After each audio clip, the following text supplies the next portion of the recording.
WIIFTV PM. WIIFTBP. Media's just for you and me. WIIFTBP. Media's just for you and me.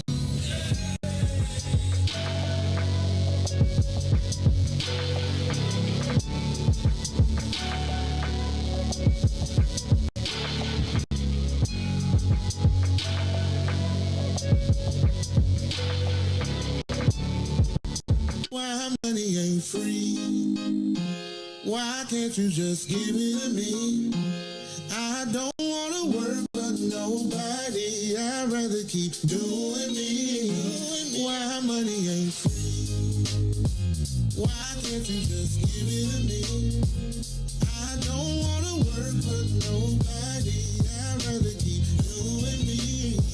Why money ain't free? Wake up in the morning with the frown on my face, 'cause I know it's another day that I gotta face now. For people I don't wanna see, working at a job that I don't wanna be, breaking my back to the bone with nothing to show. But I got dreams and goals. But as soon as I clock in, I'm ready to go. So there's one thing I gotta know: why money ain't free? Why money ain't free? Why can't you just give it to me? Give it to me. I don't wanna work for nobody. I'd rather keep doing me. Why money? Why can't you just give it? Why can't you just give it? I don't wanna work for nobody. I'd rather keep doing me. Why money ain't free? Rocking in that 9 to 5, got your girl hella tired. Why won't they let me be? Now I understand why my mama always used to ask that I think money grew on trees. I got these bills after bills and they just keep coming. Working overtime but my pockets ain't flooding. Yeah, my funds low. Adult life is gas. Why it ain't free? Why can't you just give it to me? Just give it to me. I don't wanna work but nobody. I'd rather Keep doing me. Why money ain't free? Yeah. Why can't you Just give it to me. I don't wanna work for nobody. I'd rather keep doing me. Why money ain't free? How the money ain't free. Every 5 minutes kids bothering me. They seem to think that money grows on trees. Always asking for allowance and clean one thing. I'm sick and tired of my funds being low. Spent the whole bag on the groceries at the store. Got a little something but I need a little more. And I'm a single mama, you should already know. Why money ain't free? Why the money ain't free. Why can't you just give it to me? I don't wanna work but nobody. I'd rather keep doing me. Why money ain't free? Why can't you just give it Won't to you me? give it to me? I don't wanna work but nobody. I'd rather keep doing me. Why money ain't free? Why the money ain't free? Why money ain't free? Why money ain't free? Yeah, why money ain't free?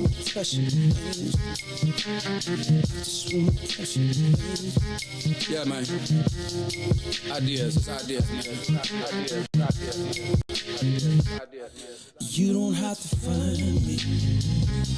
I'm walking right behind you. It's so clear to see that you wanna be free. You don't have to find me. I'm walking right behind you. It's so clear to see that you wanna be free. Let's go. Standing my ground, I can't mess around. It's like my time is in a bottle, captured by your love. Now I know women's got this thing going on. We can't stay around so long, but I wanna come correct. Baby, get your foot off my neck. You don't have to find me. I'm walking right behind you. Understand clearly that you wanna be free. It's the time that you spend making me think within. WIIFTPM. Uh-oh, what's in it for the black people? You are listening to the most dangerous show. This is What's in It for the Black People Radio. Maze Jackson, the most vociferous advocate for black people in the world. For Ruthie Moore, for Ty Stroger, I am the host of the Maze Jackson Show, asking every single day, what's in it for the black people? And if you don't like it, you can still tell them Maze said, Mayor Lightfoot, man, we ain't accepting that. We ain't accepting that. Let's go. Yeah.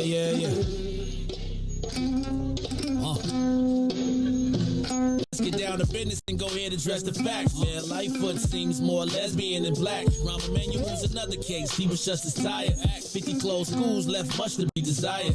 Police had Anjanette naked on that body cam. They suppressed the footage so it couldn't touch a lot of hands. Reminds me of that 16 shots in that cover-up. Both of them similar, so I went and dug it up. George Floyd killed, a lot of riots happened in the town. Southside burned and they wouldn't let them bridges down. Grandmother sick, need a prescription and plus a couple groceries. You gon' have to travel just to get it now.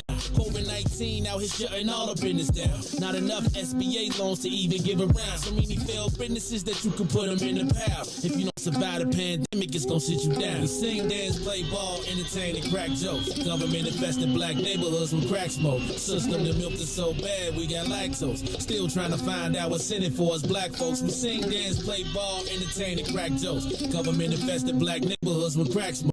System that milked us so bad, we got lactose. Still trying to find out what's in it for us black folks. Shout out to Willie Wilson, hope one day you get to send it. We need some different players in the game to handle business. Too many shady characters like Madigan and Blago. But when you really break it down, it's typical Chicago. City full of gangsters, it's what the land was built on. Same streets with hood legends, DNA get spilled on. Carjackers out here lurking, trying to get they steal on. Looking for a block to put them Hellcat wheels on.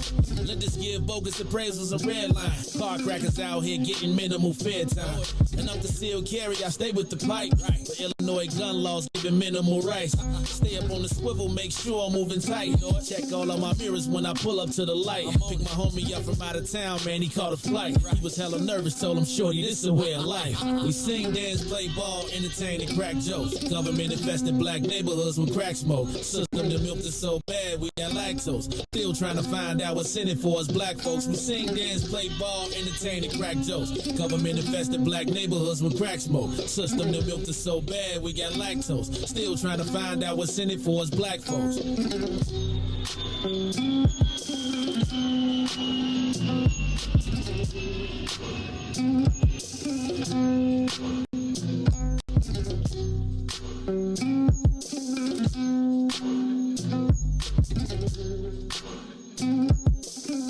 Good afternoon, Chicago. Good afternoon, world. I had to go back, Reese. I had to go back to the old school. Look, bro, I had my suit, got my top jacket, got my shirt, got my college shirt, got my pocket square. Boy, I had to change. I had to slide by TP and get me a Wiftable shirt. You said you was just dressed though, right? Hey man, what happened? You suited and booted, and now you well, I mean, I think it's. And you see shirt. Which one I got on too, right? Oh, okay. So it's time for war. Hey, bro.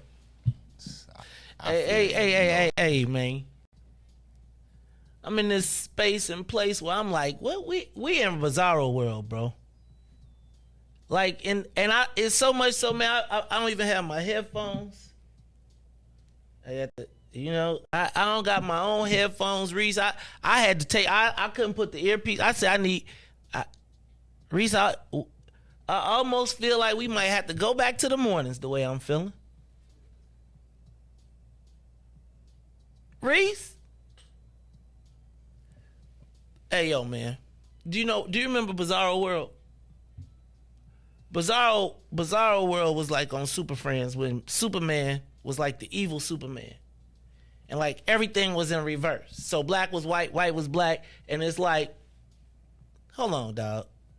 Wait. Reese? I feel like The Godfather. Episode 3. I mean, the third edition, when he be like, every time I try to get out, they pull me back in. But I think it's a real dangerous game. Honestly, I think we're treading on some dangerous ice. And I really hope that the people listen very closely today. This is the day you're going to have to put your listening ears on. You're going to have to pay very close attention. And I want all of our visitors and everybody who is around, I want y'all to listen.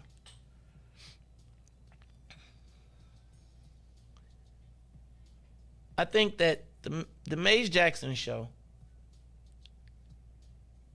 is what I like to call a satirical version of Chicago. I feel like I play every role. I do not purport to be politically correct. But Reese, what's the name of the game? Anybody could get it, right? It's like, I'm critical when it's time to be critical. I'm critical when it's time to be critical. I give people their props when it's time to give them their props.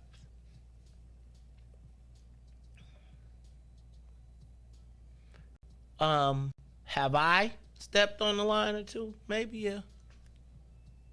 Again, I always tell you that my premise is never to be offensive.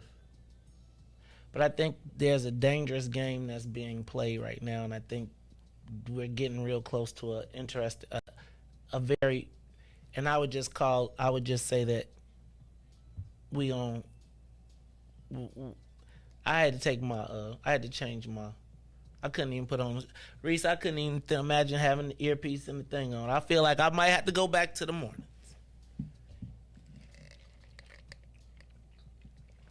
In the face of 3 hanging nooses in Buffalo, 3 hanging nooses in Evanston, the Buffalo shootings, even, I'm going to just tell you, we're not in the right space for this. And so we're going to talk about it a little later. I'm going to have y'all tune in and to the peoples. Remember the Warriors? Hey, boppers and boppettes. Tonight we're going to be meeting, right? Hey, Joe, it's time to get the drums out. Look, it is the Maze Jackson Show. I'm your host, Maze Jackson. Got my man, DJ. I know y'all like, where is he going with this? Just, you got to stick with me. You're gonna have to put your hat on.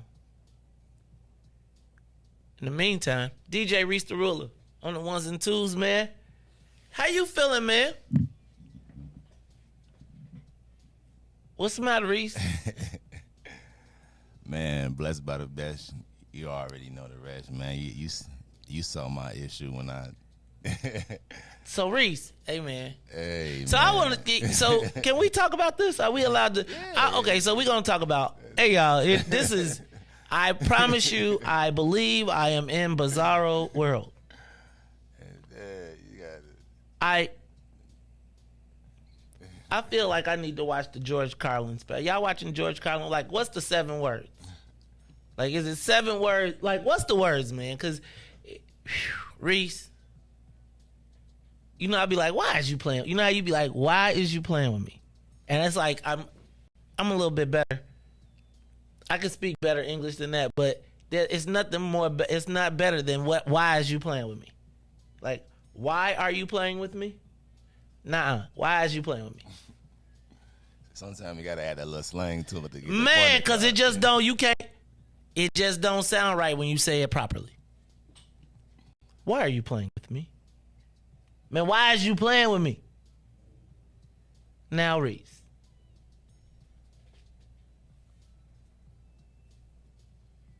Y'all has anybody been in the Lion's Den? So y'all should go inside. If you are in the den while you watching this show, you should go check out the den. Brother Devin, check it out. All right, look, it's the Maze Jackson Show. Maze Jackson, Reese the Rule on the ones and twos. It's 3:18 on a Thursday. Reese, you gotta get the clock fixed, man. It's Wednesday, man. It's got the date right. It's the 26th, but it's 3:18 on the 26th on a Thursday. No, so we gotta get it back. We gotta get it back. Yeah, we a day behind, right? So we gotta get it. We gotta go ahead. Okay, a day ahead. Thursday. So like, it's saying so Wednesday. I don't want to be coming right because I don't want to come in tomorrow and be thinking it's Thursday and it's actually Friday. Because you know it's Friday tomorrow. Yeah. Hey man, it's a lot going on. Hey y'all, it's the Maze Jackson Show. I'm your host, Maze Jackson, DJ Reese the Ruler. Reese, I keep saying that, but we have not taken the soul plane off. So let's get the soul plane up to 60,000 feet. We are up, and away. Hey man. Reese, not long, we won't have to fly to Las Vegas because we could fly right down Halsted and go to the casino because the casino officially passed yesterday. So the Chicago Bally's Casino will be built over the next 5 years. In the meantime, I think that the temporary casino will be at the old Nordstrom's Medina joint hospital. Reese, you gonna be at you going to the casino? For sure. And I'm not even a gambler, but I just go for the ambiance sometimes. Yeah. Hey man, what you do at the casino? Do you go? How much? What's your limit? Like what's your limit? Like what's the most you putting on that you gamble? I mean, it all depends. Like if I'm actually going to the boat to gamble, I'll probably go like 500. That's the most I'll lose. The most you'll lose 500. Yeah, after that, and then I'm the type of person that after I win, I'm done. Like I'm straight. I'm gonna hire me a drink. I'm gonna watch you lose all your money. And whenever you say it's time to go, it's time to go. That's it. After I go on there with 500 and then I double that or something. No, I'm straight. I may take 100 and bet that and then I'm done. Like I'm cheap too a little bit. I won that. I'm good. Oh, you one of the people that gamble and take your money? Yeah. You shoot dice. That's how you get shot in the dice game, dog. That was the one thing I used to hate. Man, when I used to shoot dice, I used to always tell people, I said, I'm telling y'all now, when I want to go, I'm leaving. So if y'all either gonna let me play, you ain't leaving with my money, dog. Nah, and you're not leaving with my money, dog. Play with then don't fade me. I'm gonna tell you, don't fade me. All or nothing there, right here. Don't fade me. All or nothing, right here, Joe. Because I'm not. You can't walk away. You can't walk away, Reese. Reese, you walk away, we own you. I had we own you though. If you walk away with all my money, we own you. Honest to God, because my mom used to always say, "Don't shoot dice." You know, I was like, I ain't gonna shoot dice, and then I go out there and do it anyway. There's one time I was winning, but I had to go. Like I gotta go, bro. Like I gotta go. And so he was like, "Nah, man, you ain't lose it all." So I said, "Bro, listen, bro, man, you had like about $10-20 left." I said, "Bro, I gotta go, man. Pay somebody else. Everybody here." You got my money, dog. He pulled the guns out. I said, "Pass me them dice." Hey, Joe, you're not finna leave up out here without my money. Said, bro, I told you. You gonna give me a chance to get it out, but now I take one, put it all back up, double or nothing. But man, you ain't just walking up out of here. Yeah, oh man, I was like, oh, okay, I can't. No sir. Got you. No sir. That's why, man. Did I tell you one time in my life I lived off shooting dice? I lived for 6 months. It was like, man, I used to. That was a hard life, man. That was stressful. It was stressful. All right. Did you see the mayor snap yesterday though? She snapped on Byron Sigcho Lopez. I'm gonna play that a little bit later. She went off. I'd be like, did the mayor go? Did she go too far? Like, some days you just be like, all right, you won. You won. Be cool. She was like, and she be like, you will not besmirch my name, sir, with your petty little. I was just like, dang. Like, how, them things where, that's like when you curse a person out like that, then you can't never really come back. You know what I'm saying? Like, and then you did it and then the news just was playing it. I'm not going to play it a lot of times, but we are going to play it because it was pretty deep. Reese, I think the governor of Texas was listening to our show yesterday. Right? Because did you hear he said, they said, what about gun control? He said, what about Chicago? They got the strictest gun laws in the world. And they got more massacre. He was basically like, we have a massacre every weekend. Which we kind of talked about yesterday, but we didn't. The mayor said, if you don't keep our name out your mouth, and then the governor, and the mayor and the governor don't usually get along, but they both was like, you're a liar. But Reese, it do be like a lot of people shot on the weekends. It do. But I do feel like it's like one of them things, I could talk about it, but you can't say nothing about it. And what's crazy is that it'd be even more on holiday weekends. Man, you know what I'm saying? I guarantee you, watch, they gonna have a memorial this year. A Memorial Day count. Well, that's because, but they always do that because the Monday count. They count the Mondays. They count. So usually the count is Friday to Sunday. But over Memorial Day, it's always it did just clicked on me, but they add the Mondays in, so they be like, you got a 3-day weekend of. Yes, I was like, yeah. But we're going to talk about that in a little bit. Man, Louis Arroyo, 5 years, bro.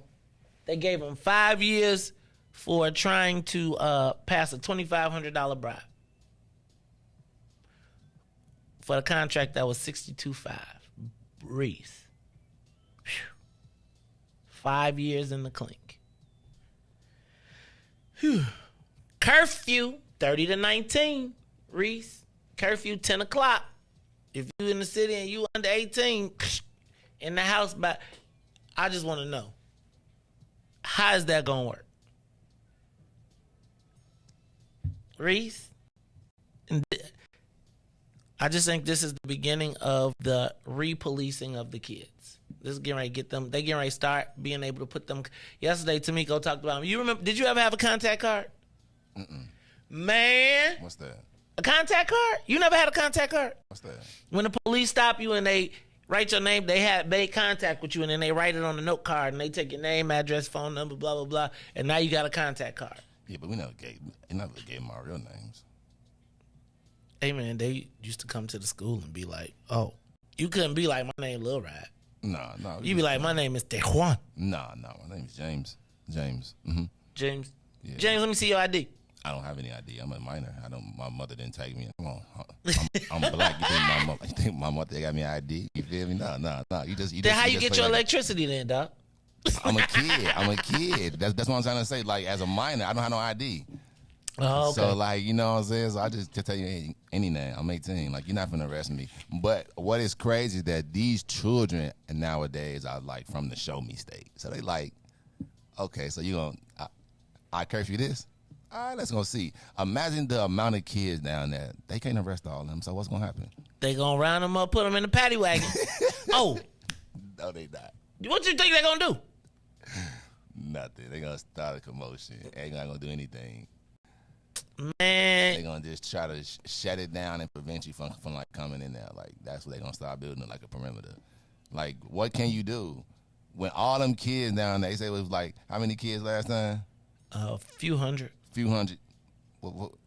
What we paying? Or that's coming out of our taxpaying dollars too to have extra. You think? I think she invested. I think they're gonna have resources to go down there and start locking people up. They're gonna have big old like pens. Man, you better have. They're gonna put them in a pen. For what? And then say you gotta call your parent, gotta come get you. So they're gonna have 200 minors in it. They're gonna put them in a big old ring. They're gonna make them go sit down in the at the Pritzker Center.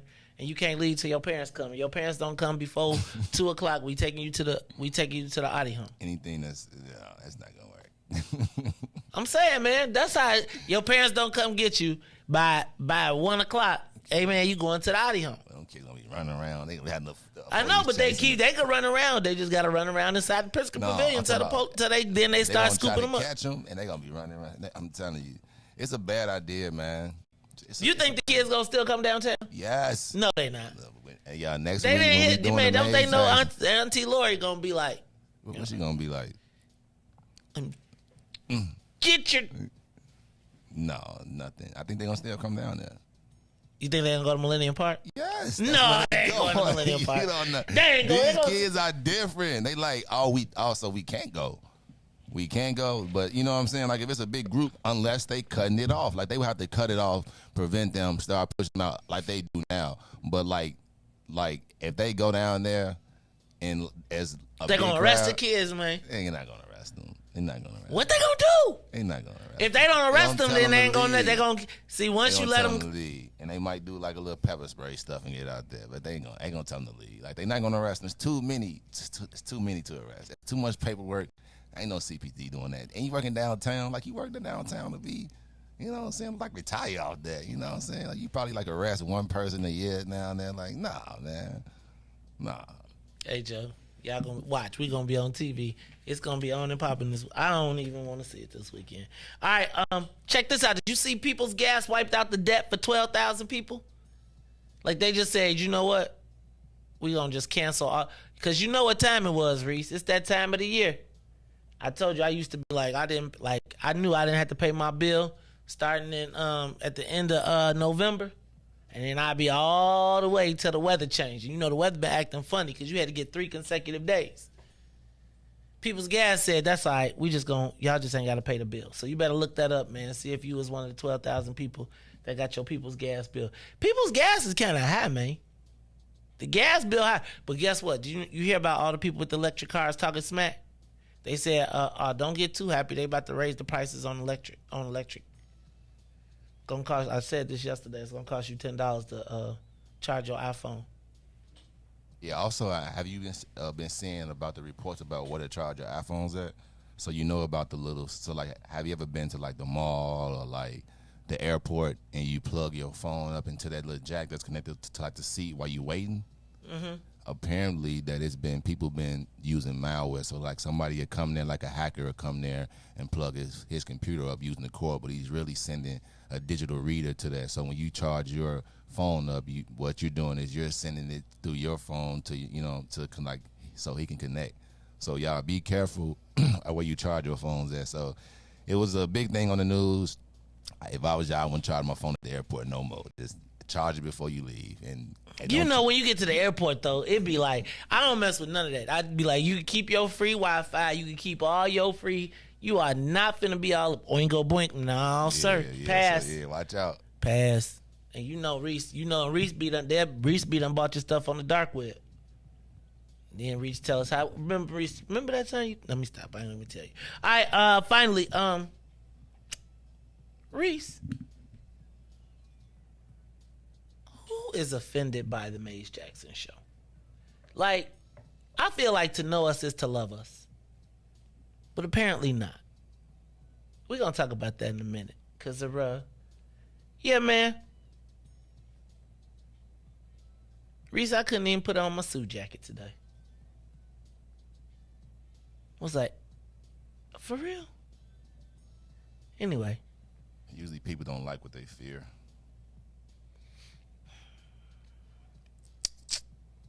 Well, I'm here to tell you.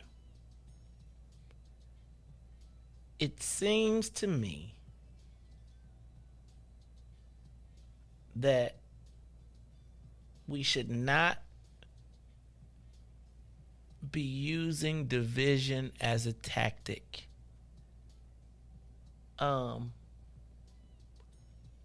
And I hate to see people use Trump-like tactics to divide people during the times when things are so serious. But we're going to talk about it in a little bit. Yo, Devo, why don't you, we're going to talk about it all in a minute, because it's the Maze Jackson show. Look, we're going to take a quick break. Reese going to get you some traffic and weather, and then we are going to get back. We're going to get into the social media question of the day. I want to talk about this Texas governor, and I want to talk about us, and we're going to talk about it all. When we come back, it's the Maze Jackson show. The Maze Jackson Show will be back after this break. It's official, West Suburbs and Chicagoland area. The Naperville Soulfest is back, featuring a live performance by Avery Sunshine and Carl Thomas on Friday, June 3rd, and Kindred the Family Soul, Selena Johnson, and Riis. On stage Saturday, June 4th at Naper Settlement, located at 523 South Weber Street in downtown Naperville. If you missed the last Naperville Soul Fest, you don't want to miss this one. Get your discounted tickets on Eventbrite or visit NapervilleSoulFest.com for more event details. For vendor opportunities with access to over 7,000 attendees, text 630-202-6431. That's 630-202-6431. Spend your first weekend in June at the Naperville Soul Fest with Avery Sunshine Friday, June 3rd, and Kindred the Family Soul on Saturday, June 4th. Check out NapervilleSoulFest.com for more information. What's up, Chicago? This is your man, Maze Jackson, host of the Maze Jackson Show, where every single day we ask the question, what's in it for the black people? Catch us every day, Monday through Friday, 3 p.m. to 6 p.m. on YouTube, Facebook, Twitter, and Twitch. Plus, you can get us on WBGX. That's right, it's the Maze Jackson Show. Get us every day, Monday through Friday, 3 to 6. And if you don't like it, you can still tell them. Maze said, we out of here. Who's bad? And now, traffic and weather. Yo, who said devotion had to be sad?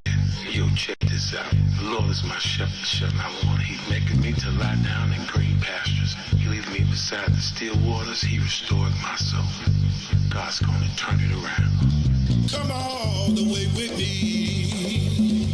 Good afternoon. What's in it for the Black People Media family? The time is now 3:35 p.m. and I'm Reese the Ruler with your Chicagoland area traffic and weather report. As we head on over to the Kennedy, over to the Loop is an hour and 8 minutes. Outbound to O'Hare will be 55 minutes. On the Eatons, Deerfield to Exchange, an hour and 11 minutes. Exchange to Deerfield, 57 minutes. On the Eisenhower, Thorndale to the Loop and back will be 54 minutes. Stevenson, 43 minutes. I-355 to the Dan Ryan, outbound will be 52. The Bishop Ford is 32 minutes in both directions. That's from I-80 to the Dan Ryan and back. The Dan Ryan is 17 minutes to the Loop, 19 minutes to 95th. On DuSable Drive, 55th to Jackson will be 11 minutes. Jackson to 55th will be 8. On the north side, Randolph to Bryn Mawr, 8 minutes. Bryn Mawr to Randolph will be 12. Today's weather, it is is currently 75 and mostly cloudy. Today will be a high of 77 and a low of 61. I'm Reese the Ruler. Back to the Maze Jackson Show. God got to the grave from the grave. Glory to Gethsemane, Gethsemane, God got to the grave from the grave. Back to glory. Oh yeah.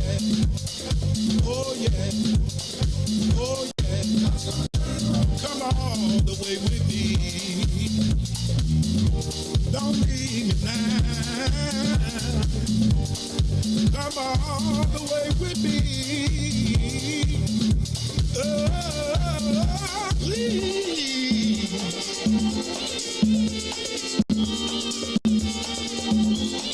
God's gonna turn it around.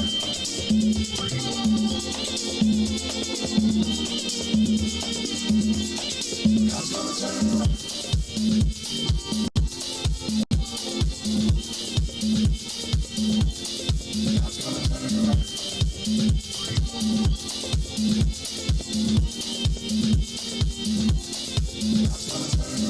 Glory to Gethsemane, Gethsemane, God got to the grave, from the grave back to glory. Glory to Gethsemane, Gethsemane, God got to the grave, from the grave back to glory. Glory to Gethsemane, Gethsemane, God got to the grave, from the grave.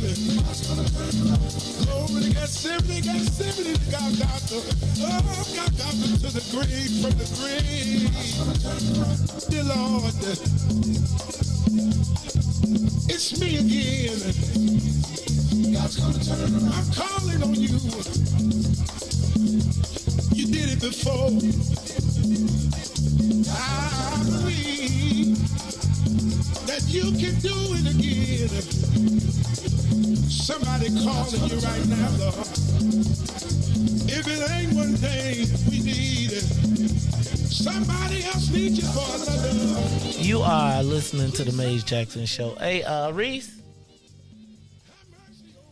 check it out. I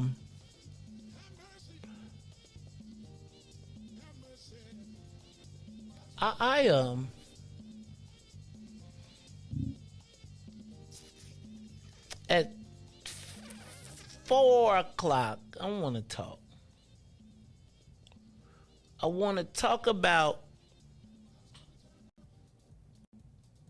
what becomes glaring to me and the danger of playing the race game politically.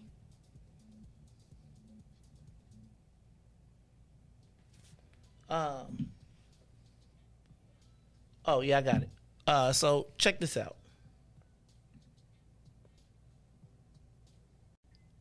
I am going to.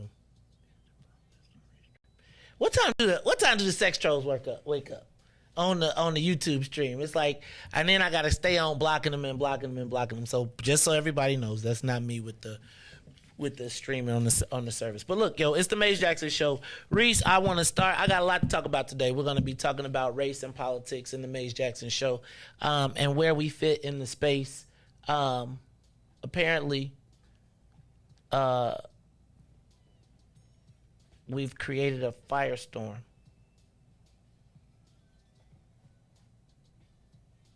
And I just think it's so important that we pay attention. And I just think that I hope that the people that are choosing to introduce this into the space just don't recognize the irreparable long-term situations. Because I think black folks got to speak up for themselves and their interests in the world. And I think that it's only so far that you're going to push me. So I'm going to talk about it a little bit later. But I want to get to this discussion that we have right now with the Texas did you see the governor from Texas yesterday? So Governor Abbott from Texas, as he was addressing,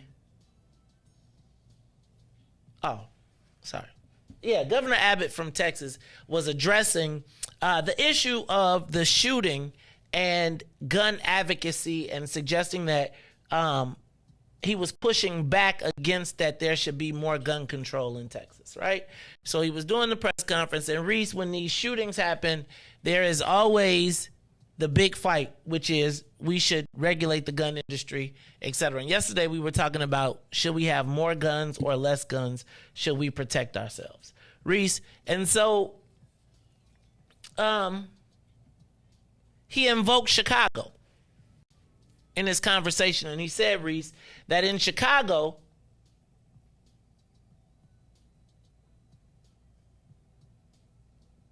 there is the same amount of, they have the strictest gun laws in the state, in the country, but there are shootings every weekend equivalent. There are more shootings than we have massacres.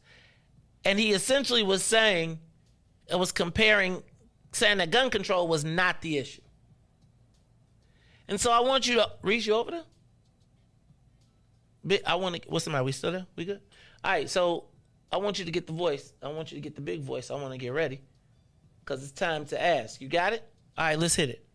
It's time for the social media question of the day. Are Chicagoans immune to shooting and violence?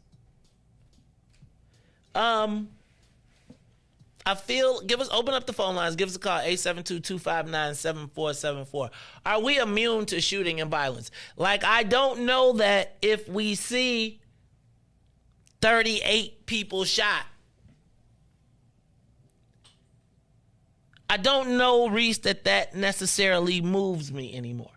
And I'm not saying it from the standpoint of those lives aren't valuable, but I think if we stay under, like if there's a number that we stay under, like say if it's less than 45, I'm probably not like out of, you know what I'm saying? I'm probably like, man, we had a rough weekend. But I'm not like, oh my God.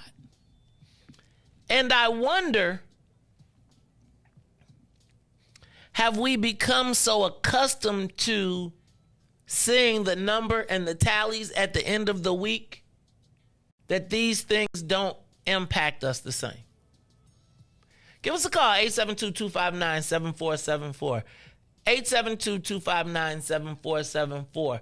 I understand the mayor's offense to, like, the governor, it's like, what, you know how you be like, you know how you be minding your business? You like, what I got my own problems over here. What I got to do with this? So I understand that part.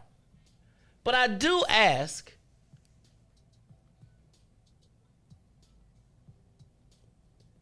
what is acceptable to us? Right? Like, Reese, if you heard it was 30 people shot this weekend, what would you say? Not bad. Yeah, not bad. Like, in the weekend, Friday, Saturday, Sunday, Monday, 4 days. Friday, like over this weekend, what would you consider a successful weekend? Yeah, anything under 30 for sure. But I mean, if we get in the teens, then that's good. But I mean, successful would be 100. But if we can be realistic, like if I can really get in the teens, but anything under than 30 is good. So as long as it's under, so you would consider that successful, a successful weekend. Yeah. Is there something wrong with that? Like, Yes. Are we like? Is there a number that, like, you be like, well, right? Like, I do sometimes wonder if we have become immune to, and is it because it comes in pieces? Like it comes in separate spaces? But I am often confused as to whether Chicagoans,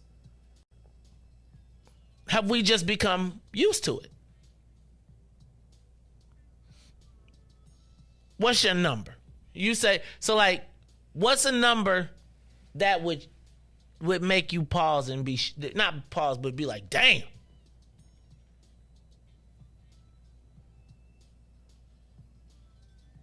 Is it? Because then we get to 65 at one point.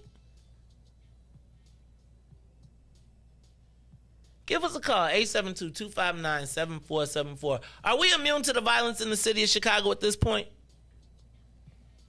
Because it does seem like in some ways, we do have the equivalent of 2 to 3 mass shootings per week if you added it up. And I don't know that we really have a solution to it. But I wonder, I don't know that if this stuff wasn't happening downtown, that we would even be paying attention to it. I think the only reason that it's getting this type of attention is because it is happening downtown.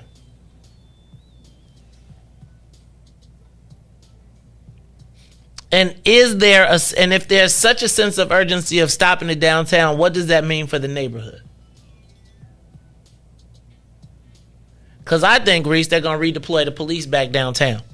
I think they're going to pull the police out of the neighborhood. Like you say, what they're going to do with all of them, I think they're going to be downtown thick than a mug, spreading it out. Now crime go up. Now somebody know that. You know what I'm saying? But that's my point. You know, hey man, I'm gonna tell you something. People know. I got friends that's cops that that say stuff. Man, the cop would be like, you know what I'm saying, like the homie. So he'd be like, hey, man, they pulling half the stuff, man. It ain't even enough resources for us and all this. And they done moved all the stuff downtown. Now it's gonna take like how we had the young man in here earlier this week explaining how he had somebody in there saying it's a person inside of a building, and it took them 30 minutes to come and get a person that you're saying is trapped inside of a building. So now you eliminating your resources. So now it's going to be more activities inside of our neighborhood. So downtown is that important to you that you will risk the safety of our neighborhoods just to keep that. So that's what you're going to tell the people? Good luck, yeah. Man. Good luck. Yeah. Good luck. Reese, do you think there will be people that will take advantage of that in the hood? Like if the police pull up out the neighborhood and go downtown, do you think we'll see a spike in the neighborhoods?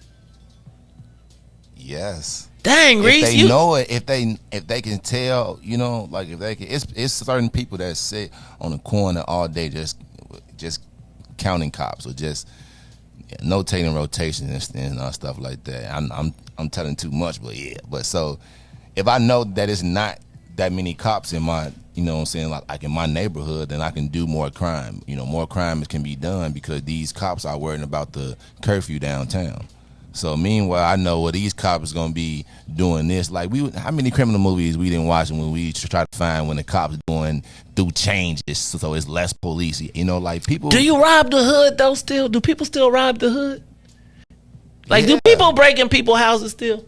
Yes, man. And take used stuff. Like, why you want to take somebody's stuff that's already been used? Pawn shop, get some money. I'm a hype. I may need something. That's why I don't really post when I'm out of town or something until I get back, because I don't want nobody to know I'm not home. So yeah, because then if you know I'm not home, you know what I'm saying? So yeah, for sure, it's more crime is gonna happen. You worry about the wrong thing. I don't know, man. I think y'all have. I don't even think we care about shooting and violence anymore in Chicago. Like, I think it's just a way of life. It's just like you just try to stay and avoid the places. What do you think it takes to make it stop? Like, when a girl was on here yesterday, Latanya Ruffin was on here yesterday, she said it's 2,900 people that have either done a UUW, unlawful usage of weapon, or carjacking. What do you do to a 12-year-old carjacker? I don't know. I guess you do a small little boot camp for him or something, or like I'd be home for a week. I don't know, but just something small. That's something really big because you don't want to like criminalize. 2 times. Just 2 times at 12. At 12, 13. At what age do you pay the price? If you use a pistol, what age? If you carjack somebody at 12 with a pistol, what's the point? What's the problem? What's the penalty? I mean, I hope there's no children out there doing that, but I mean, I would hate to even put any type of penalty on a child, but I don't know. That's kind of tough to not say do anything to him, because if he has no consequences at 12, then what would he fear at 21? So it's like I believe that he should have a consequence. Can say what it can be, but it should be a certain consequence that equivalents to what he. But try not to more go into the discipline. He's 12. So it's somewhere in his 12-year-old mind it went wrong. So his training, his neighborhood, like maybe you try to do stuff like that. So now from 12, you gotta complete a program until you're 14, and you gotta do stuff, work within the community, do outreach programs and then if you don't do it, then you go to the Audi home for a week. Just something small, but you keep learning and you try to groom them. Don't just penalize them and say, you bad at 12, I'm gonna put you in jail. Because now if I've been going to jail since 12, when I'm 21, jail is so immune to me. So when is enough? So when do you say, okay, let me stop? When you feel like it's enough. If you get to that point, some people don't make it that far. How long do I let you commit crime? I say you don't, but you just punish them, but try to incorporate some learning. Try to reach out. Try to figure out why is a 12-year-old. I get that part, but if he's already committed the armed carjack. Okay, so, Reese, at what point do you get it? Like, at what point do I say, all right, Joe? Probably I would probably say about 16. Then you kind of and I still don't think jail, but you kind of enforce a boot camp training. You know what I'm saying? So you do a 3-month boot camp training at 16. But I say anything younger, you try to still, man, they're still children. Their minds, they just not being loved properly, to be honest. And we see that as wrong because somebody loved us properly or taught us different. No, but I'm saying there's a point though that comes to where you can love the kid, but yo, cuz you are a threat to everybody. I feel you, but cuz. Yeah, I think the lowest I can probably say is 16. At 16 is the lowest that I think you should start trying to discipline a child or children in a lawful manner. Anything before then, you should be trying to redirect them to education. You should be trying to show them that, it's better other things to do. Hey, man, you carjacked that car, man. Yeah, man, I had this. Man, these kids know the pistol.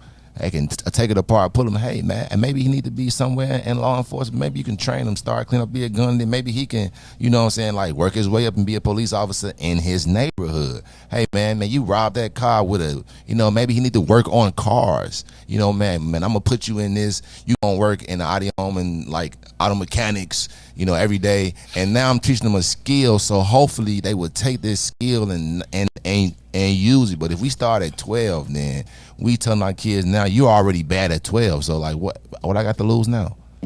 You already told me I'm a menace at 12. Can you be a menace at 12?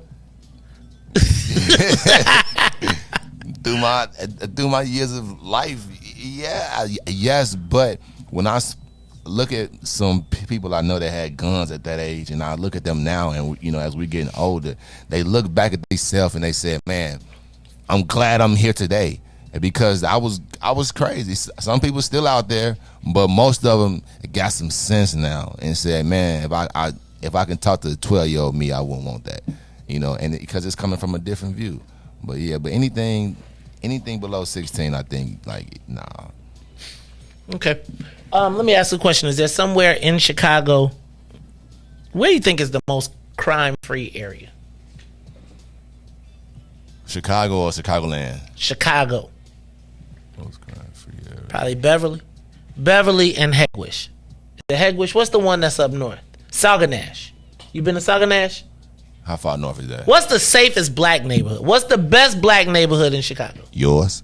No, like the one you live in. That's what I meant. You think so? No, not yours. I'm talking about the one that everybody else live in. That's the What's the best black neighborhood in Chicago? Like if you had to pick a black neighborhood to raise your kid in, where would it be? Like you gonna say Hyde Park, right? Like it's probably the best. Probably, yeah. Hyde Park. What's the best? Yeah, is it one up north? I don't know. See, I don't know too many. Because I wouldn't where out west really. You talking about suburbs? You say Harvey. Okay. Hey man, you ever talk to somebody from Harvey? They be like, Harvey Harvey used to be. I'd be like, hey man, yeah, Harvey. Well, hey man, I don't sleep on Harvey no more. Like I used to, like Harvey make me think of all the other suburbs when it be like when somebody say you from the suburbs. So Reese, are we allowed to? Is Chicago still like a city of neighborhoods? Do we still have like? Oh my goodness. Reese, what is this?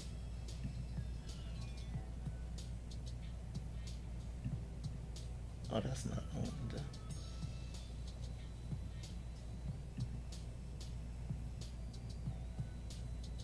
Goodness gracious. Boy, the trolls wake up, Reese, at about what time? They wake up at like 3:45 and get cracking. All right. Dang, I forgot what I was saying. Like, Reese, are we still a city of neighborhoods? Is race still a factor in Chicago? Do you think? It's the most segregated city I think I've ever been in. It's interesting because I was looking at, it seems like everything that we talk about in Chicago, when we talk about statistics, when we talk about reporting, when we talk about everything in the newspaper, is usually broken down very generally racially specific, right? And what we have found is that no matter how it's broken, in 16 of the most prominent economic indicators in Chicago, they list black people as last, right? They also talk about the fact that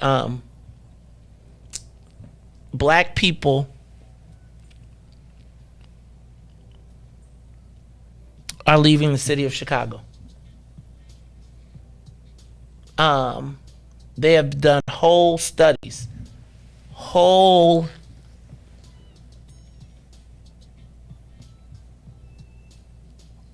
like everything in the city is broken down by race. If you read the newspaper, if you look at the statistics, and it's always interesting to me who's allowed to talk about what, especially when it comes to race. And so when we come back, I got a story to tell. Reese, I couldn't even put my clothes on today, right? Because I was thinking,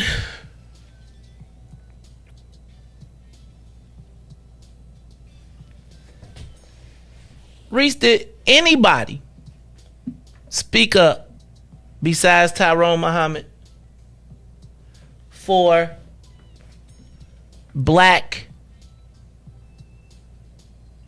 people in Evanston, the Nooses? Did we hear anything from anybody? Did we hear anything about what happened in Buffalo from anybody? Oh, and let me take that back on Joe Biden. He did. The flags were half-mast for the Buffalo people. But I find it interesting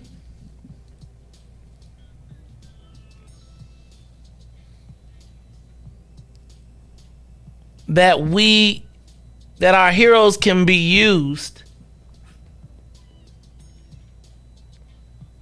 to advocate for everyone but ourselves. And I don't know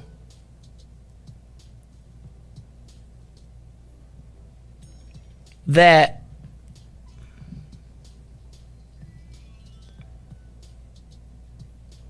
I really just don't know that we can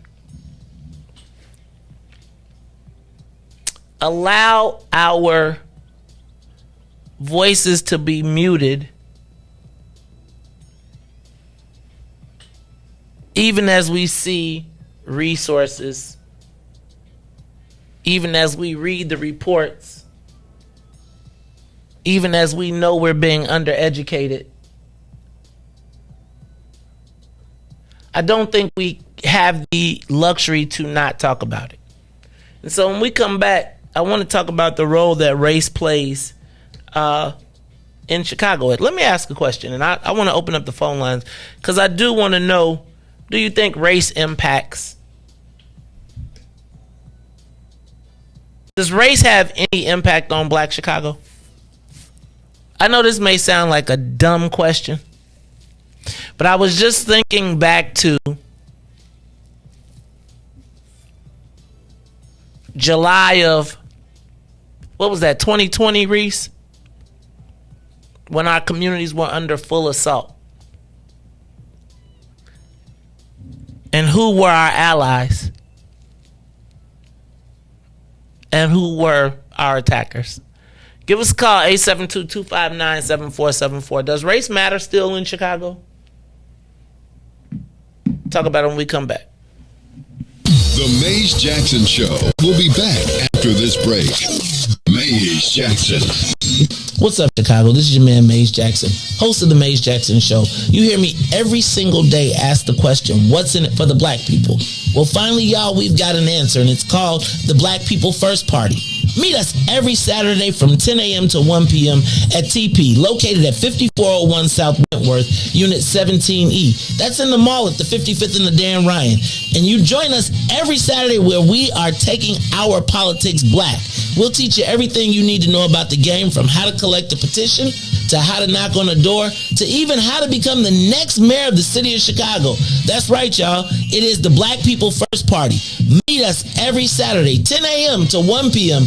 at TP, located at 5401 South Wentworth in the mall at 55th and the Dan Ryan. And if you don't like it, you can still tell them Maze said. This is a Black people thing you wouldn't even understand. Maze Jackson. Yeah, Ruthie Mo, Reese the ruler, Maze Jackson. This is the reparations interlude. We not asking, we demanding. So go on, make my payments high. Tell the government to cut them reparations, make them high. Not no SBA loans, just run the bread, make it high. Tell the government to cut them reparations, make them high. Check it out. First drug lord was President Nixon. Oval Office was the trap house where he was tipping. Got the drugs from Nicaragua and gave us crack. Declared war on blacks. Man, tell him to cut the check and tried to make it seem like a revolution. CIA was the corner boys for distribution. We could tear this country in half for retribution, but I'd rather get some restitution, so tell him to cut the check. John Singleton, man, he already told y'all. He broke it down for you when he made Snowfall. They locked us all up and created whole laws, so send a message like a cold call. Tell him to cut the check. Look, we built this city, we built this city. Put this country together and gave him hella aid. A lot of blood, sweat, and tears over 400 years. Been punching the clock, but yeah, we still ain't got paid. Look, they paying the immigrants, they pay the Jews. Executive orders, man, they made the rules. I want my 40 acres, you can save the mule. Cause as of right now, we getting played for the fool. Look, for sterilization, Tuskegee experiment, Rosewood, Japanese internment. Come on, was all paid out from the government. We waiting on our turn, we definitely earned it. So make my payment high. Tell the government to cut them reparations, make them high. Not no SBA loans, just run the bread, make it high. Tell the government to cut them reparations, make them high. Not no stimulus checks, just run the bread, make it high.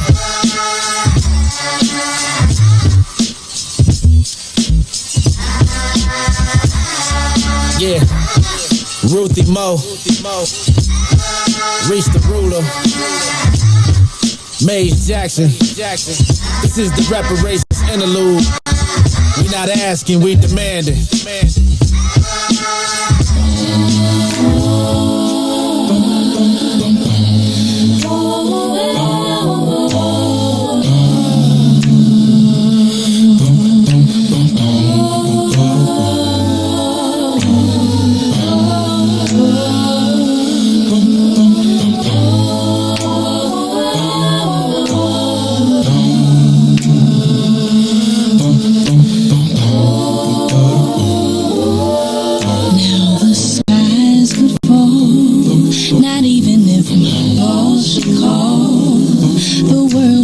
So very small, 'cause nothing even matters at all.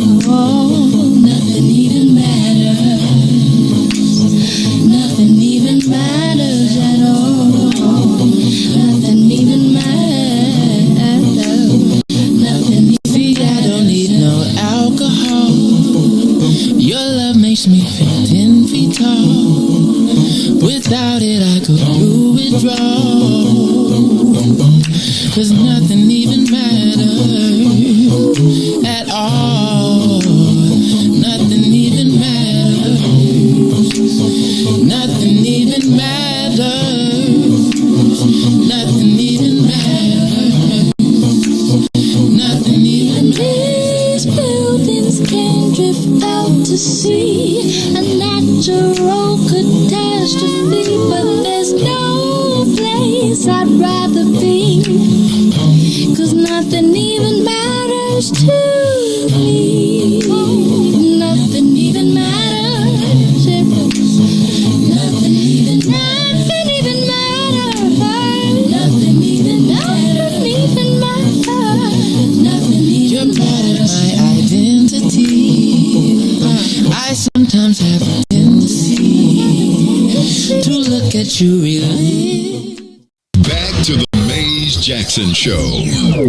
You are listening to the most dangerous show. This is What's in It for the Black People Radio. Maze Jackson, the most vociferous advocate for black people in the world.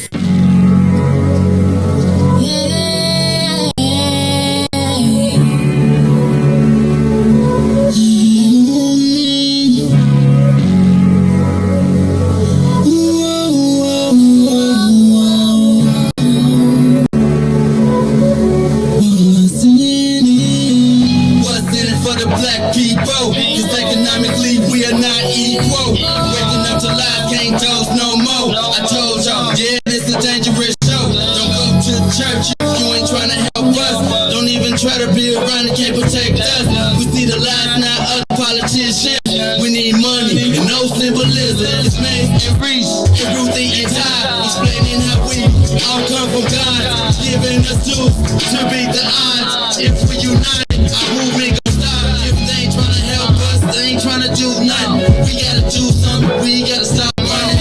It's time to confront the problem. Really, you expect your oppressed to solve.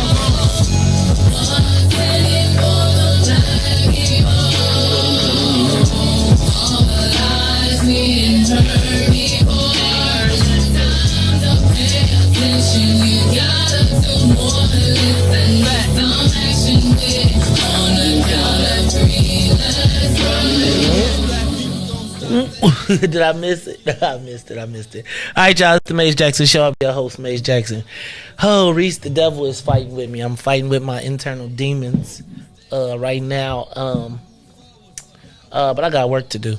So this is what I'm going to do. I want to go to yesterday's city council meeting because yesterday that's not what's on the paper. I'm still fighting with myself. So I'm trying to get it together. But switch over. Because we are going to talk about what happened yesterday at City Council. Did you all hear that the city of Chicago passed its casino deal? The casino deal passed yesterday, I want to say 40-17. No, couldn't have been 40-17. Casino passes. And it was a nice win. So shout out to the mayor. She got the win, Reese. But then yesterday after. Wait a minute, back up. Did I say what's up? First of all, let me say what's up. This is the Maze Jackson Show. I'm your host, Maze Jackson. Catch us every day. I'm on Monday through Friday, 3 to 6 p.m. We switched our times. Reese, they're still listening to our replays in the morning on the show. So we want to say what's up to the Saints who have been tuning in. If you catch this tomorrow, Saints, thank you for tuning in. We appreciate you. And I tell y'all, I'm going to need y'all to be on your 100% lookout because we are on the Black Patrol for real. It's a lot going on. So we're going to talk about it a little bit later. But in the meantime, you can catch us every day, Monday through Friday, YouTube, Twitter, Twitch, and WBGX 1570 AM. Give us a call, 872-259-7474. I do want to know, does race matter in Chicago anymore? Or should we move to a colorblind society? Because I think in a colorblind society, if it's all good for us, then let it be known. Somebody tell me what's going on.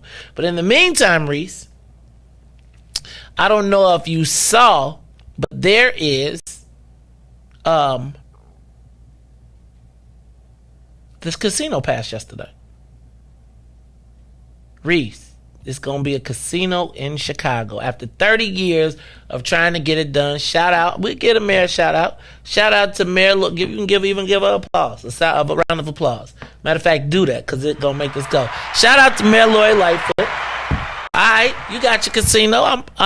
Shout out to the mayor. Reese, you ever heard of like a when somebody's supposed to be like not a spoiled loser, but like a sore winner?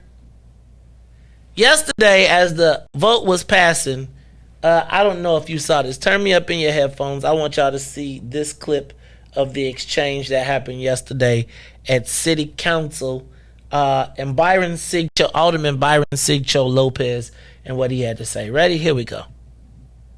You got some volume for me, Reese? Oh, here. A fair ability to review. Wait, hold on. Here we go. Bam. We have the responsibility to review this process. A failed process. And an administration that is more worried about campaign contributions than doing the right thing for the city of Chicago. You are out of order. You are out of order. Out of order and you are a liar. You are a liar, sir, and you are out of order. I sit here and I will not tolerate you besmirching the hard work of so many people who have worked in this. You may not agree. You may not agree, then vote no. But I will not sit here silently while you besmirch my reputation and the people that work for me from your pettiness of the things that you're trying to do that expose this city to liability, sir. You are out of order. Now, you can express your comments and your views, but you will not tear down the integrity of people who are working just as hard as you are. That is absolutely unacceptable. It is unacceptable to deny the right of answers to our community. Where would we address the issue of predatory practices of casino operators? We asked for a plan, Mayor Lightfoot, a plan to address that issue. That's what we need to hear from you. Not a plan that is going to be discussed after the fact. You are out of order and you are lying. Almost every word that comes out of your mouth after you say your name is a lie. You need to stop, sir. I'm not stopping because I have the right to speak. Enough of discrimination. You are a liar, sir. I have the right to speak as any other colleague. Enough is enough. Yeah, enough is enough. But we're going to talk about the facts. Cease and desist. Everything I said here is a fact. Please cease and desist.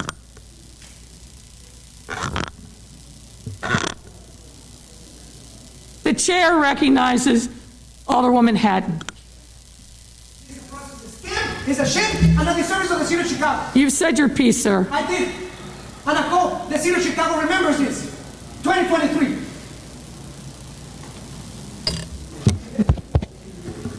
All right. Thank you. Thank you, Madam President. I can't tell. Is the mic on? Dang, Reese. I'm just saying, man.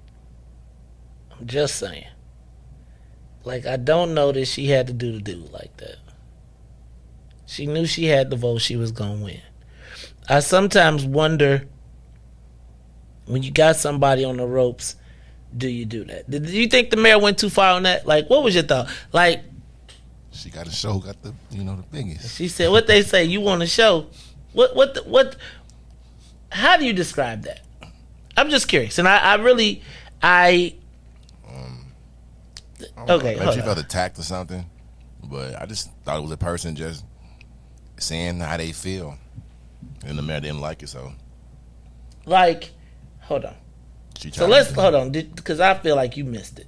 I think we got to check this out one more time. I want to break this down because I want to know: do you think she went too far here? Do you think the mayor went too far? This is the mayor and Alderman Byron Sigcho Lopez right before the vote for a casino.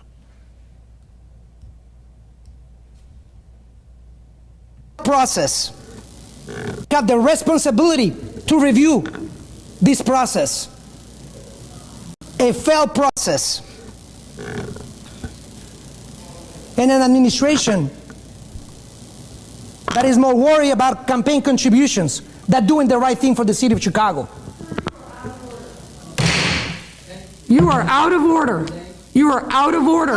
You are a liar. You are a liar, sir, and you are out of order. I sit here and I will not tolerate you besmirching the hard work of so many people who have worked in this. You may not agree. You may not agree, then vote no. But I will not sit here silently while you besmirch my reputation and the people that work for me from your pettiness of the things that you're trying to do that expose this city to liability, sir. You are out of order. Reese, can I tell you what? I actually feel the mayor right now. I think the next time I get accused of something, I'm going to play the mayor's speech. I have a newfound respect for the mayor. This is what I want to tell some people today. How did it go? She did it like this. Not tolerate you besmirching the hard work, and you are out of order. And you are a liar. You are a liar, sir. And you are a liar. You are a liar, sir, and you are out of order. I sit here and I will not tolerate you. Give us a call, 872-259-7474. Reese, do you think she was wrong for that? Like, he said, I think where she got offended was the fact that he said that she was taking campaign contributions for the casino. Because I think there's a bunch of stuff along the way. But do you think the mayor took it too far? And do you think, like, I almost feel like when you talk to a man like that, it's almost like de-emasculating him. And then you're going to have him trying to prove to you forever. You ever been called out like that? First of all, was that necessary? I think the mayor sometimes don't feel respected. So you know how when you don't feel respected and you keep hearing all this, you probably just fed up.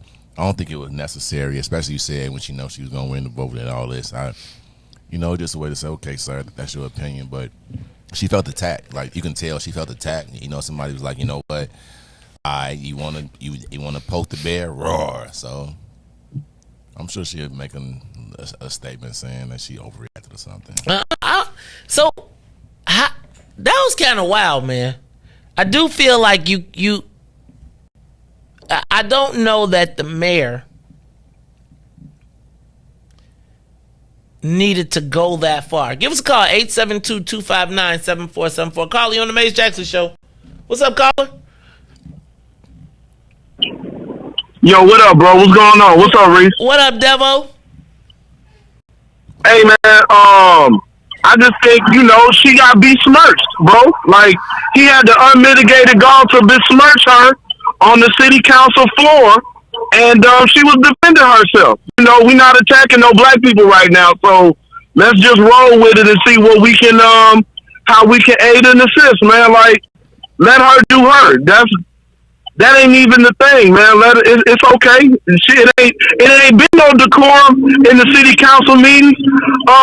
Irvin Jay down on Bill the other day, so it is what it is. It's a free for all now. So you cool? So you was cool? So I guess then the thing is, it's like it's just every man for himself at this point. Like, it ain't no rules to it. It's just let's get down how we get down. I'm concerned about where we going, Devin, because I feel like there's real issues in the world right now especially for black folks. Yes, sir. And we got people pulling us in different directions and distractions. And I think, so, I don't know, man. Talk to me. So no. So the answer to that is, because that's the real question. Whipsable has to have the focus on developing the appropriate strategy to move the black people in the city forward on a BP1 platform. That's what we have to do. So what does that look like? We're talking about the casino. Now, what I need you to do is I need for you to verify in the casino literature that they were providing, they were talking about investment opportunities, right? So how do we get in and how do we buy in and how do we come up off of this? So that's what we need to be on. How can we get some contracts and how can we invest? The second thing is we need to figure out how to get this office of Black Americans popping in the city. You know what I'm saying? That would provide the appropriate protection and ensure that the appropriate resources go to our communities. So we just gotta stay focused, man. Let them think, keep your kids in the house for a couple of weeks. Let it die down. And then in the meantime, let's gather up our money to invest in this casino. Put the blunts down so we can get some jobs. And then we work with the black businesses to get some business contracts. And if that means we got to be nice to the mayor for a while, then that's what we got to do. So we not beefing with nobody except Bigfoot with the funny afro. That's who we beefing with. But we're going to deal with that at another time. Everybody else, leave us alone. Just leave us alone. That is what I'm talking about. Like I feel like I'm being attacked right now. Right? Like I feel. Hey, bro. Hey, and you need to hurry up and say who attacking you, so then we can make them adjustments too. But we not beefing with nobody unless they come for us. Well, they done came so again. You had already said we not. They done came again. I'm not talking about. Okay. Bro, you need to go. You been in the den? Go inside the den. I'm always in the den, bro. Well, I left something in the den for you because you see we got a new group. All right, well, somebody just tagged me. I got my hands busy right now, so okay. I just need some explicit direction. So, Mario, call me on the back channel. Somebody call me on the back channel. We'll deal with it. All right, y'all. This is my man. It's the president of Black People First. Thank you, brother. I appreciate you. That too for that message too, Devin. That what? He sent something to me about our incident. He wrote. He had wrote something in. Hey man, Reese. I think so. Here's the thing. And I do want to know, Reese, you think the Maze Jackson show is offensive? Like, I must tell you that I have always worked to not be the least offensive, right? And I always find it difficult when people, that's me turning my head to the, I always find it difficult when the people who have utilized this platform to reach black people then take this same platform and seek to turn it into what they know it's not.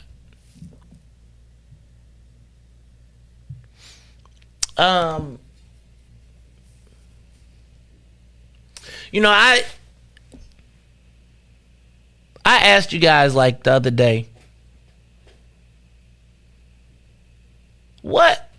who in our great state,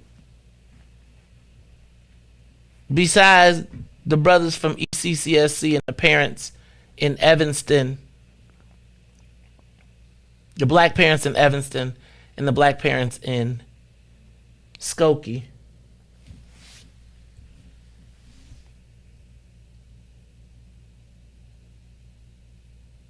hold on. That's what I'm talking about. That's exactly what I'm talking about. So what I want to understand is, Reese, how many people, whenever somebody wants to reach the black community, they want to get the word out, they want to make their appeal to the black community, they probably go to WVON, and then if they kind of have the chutzpah, they'll come to the Maze Jackson show. Can we agree that the Maze Jackson show has provided a platform for Black Chicago to have some serious discussions about the fate of our own community? Is that a fair statement? You can say that. And I feel like I've always done the show like the show was birthed during the era of Game of Thrones, right? During the era of the Game of Thrones, and it was kind of like I tried to describe Chicago as the Seven Kingdoms and all of the different teams, and add a little bit of this and a little bit of flavor. But it was created as a space for black people to truly be able to discuss our issues in a meaningful way.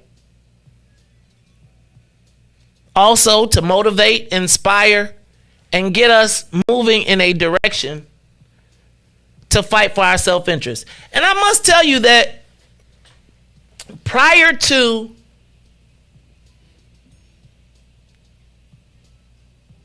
actually graduating from the Metropolitan Leadership Institute under the tutelage of Juan Rangel, I never truly understood the concept of self-interests. Reese, I've sat on this morning show, when it was the morning show, and told you that the birth of What's in It for the Black People came from me being in the Metropolitan Leadership Institute, because I said that they created a system, the Latino community had created a system that had moved them forward. And quite frankly, over the course of 20 years, we've been able to see the prominence of the Latino community. Can we argue with that?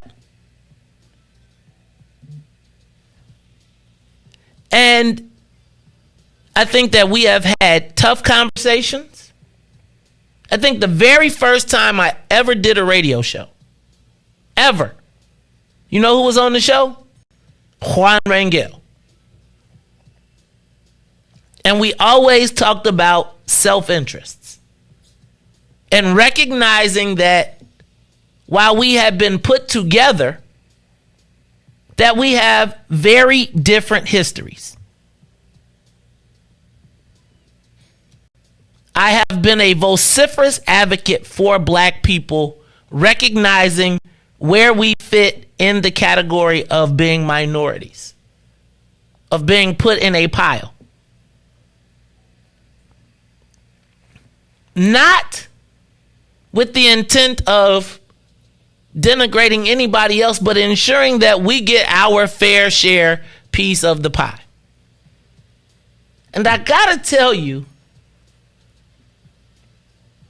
I feel a certain way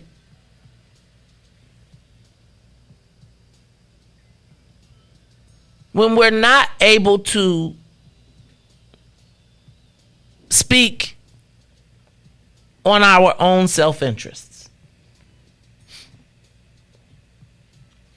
And when people talk of shared struggle,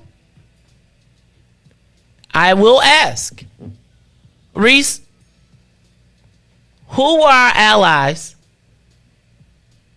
in Evanston when those 3 nooses were hung for the black principal, the black vice, and the 2 black vice principals? I looked around. Who was there? ECCSC. Who stood up and said, this will not be tolerated? Who stood by and watched? I still scroll through my timeline.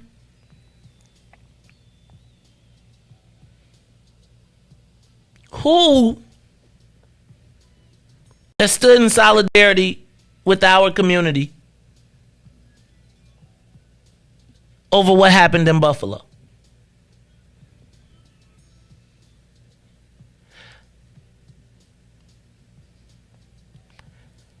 I am very concerned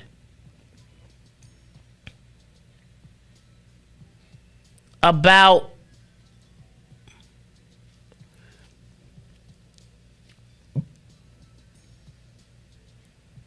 race being used as a dividing factor, as a tool for Democrats. Because then it will force us to ask questions at a greater level.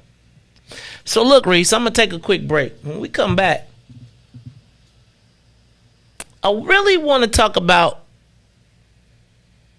why black self-interest is a problem for anyone. Is it okay for black people to want to fend for themselves? Or should we be mandated to be dependent? Can we say we want to stand up? Can we say we want to do for self? And why is black people wanting to do for self a problem for anyone? Reese, I learned in politics, again, the Metropolitan Leadership Institute at UNO. A lot of people use that to beat me over the head. But Reese, it was what made me ask the question, what's in it for the black people? And it's amazing to me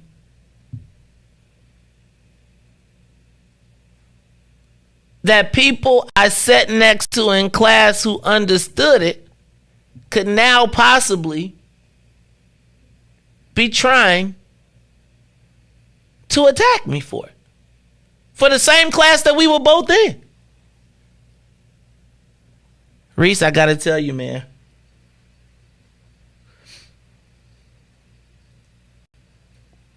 I want to know when is it okay for us to stand up for our own selves? For us not to feel like we have to be dependent upon someone.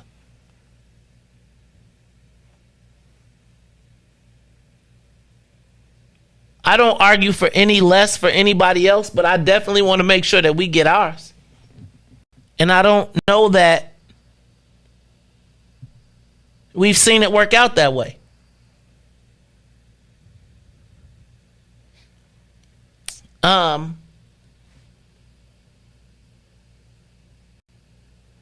So I want to talk about it when we come back. Because it seems like it's okay to be, everybody can be anti-black. And if we speak up for ourselves, it's a problem. And I don't understand. So we're going to talk about it some more after these messages. We'll be right back. The Maze Jackson Show will be back after this break. Broken screen? Crash system? Are you in need of spyware or virus removal from your computer? Well, contact RPC Computer Repair in South Shore and let us help you with all your computer repair services and print needs. Need office or print production services, copies, scans, fax, or even notary service? Then stop by and support RPC Computer Repair and Print Shop located 1741 East 71st Street in the 71st Street corridor, newly revitalized South Shore areas, and let RPC be your one-stop shop, where we believe RPC is your PC. RPC Computer Repair is also a UPS access point where you can drop off and pick up your important packages. So let RPC be of service to you. Call RPC Computer Monday through Saturday, 8 a.m. through 6 p.m. at 773-966-4457. At 773-966-4457. Visit RPC at rpccomputeringinc.com for more information.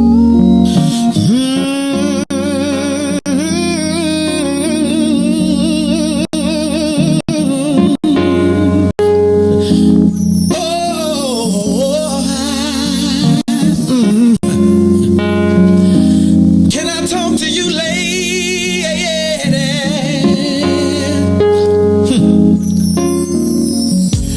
Just the other day, I ran into a good old friend of yours, and I had to ask her, how have you been?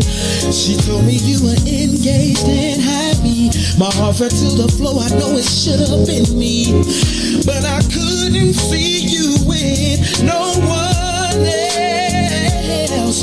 But I'll believe it when I see you standing there. I'll believe it to tell you how I feel, yeah. Oh, I can't believe it. Forever, baby. I thought I was invincible, no one could take my place. I still get funny feelings when I see your face. I know the love we shared was so real. In spite of all the ups and downs that we've been through, sometimes I wish I was there with you to share your world. You were my girl, I'm still in love with you. But I know you're better off with me, 'cause obviously it wasn't meant to be. I'm so glad to see you happy. But your love and life goes on. We had to go our separate ways. You found someone for you, I found someone for me. Oh, but I believe it. I see you stand. Oh, I believe it.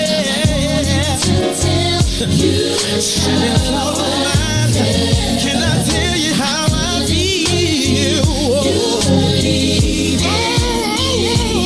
You're leaving me forever, baby.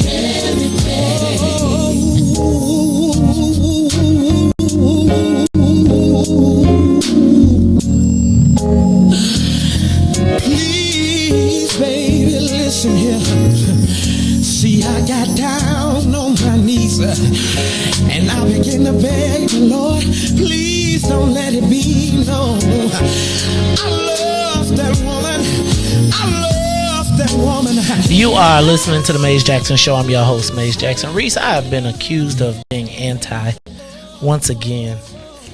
And I feel a certain way about it because I think I go out of my way to really give anybody who would like the platform to speak to any issues that they want to, right? And I want to understand if the Maze Jackson Show, how does black empowerment, why is there an issue with black folks standing up on their own? Our own 2 feet. But I guess my question to the black folks is this, do you feel like I'm anti? And not even just to the black folks. Because I guess I thought we had listeners of all races, creeds, and colors. Reese, I always feel like we got callers from everywhere. But this is a show tailored for black people. I always feel like this is the way I think about the show is you get a sneak peek inside of black people's living room. Right? Like you get the opportunity to hear us talking to each other. Not meant to hurt, harm, or offend, but man, bro, it's real issues that go on in our communities. And I always feel like this is one of the reasons that people used to say they had a challenge with the show, was because they'd be like, Maze, you talk about everything. And you talk about all of these issues, but you be telling our business. But Reese, I feel like I'm telling everybody business. And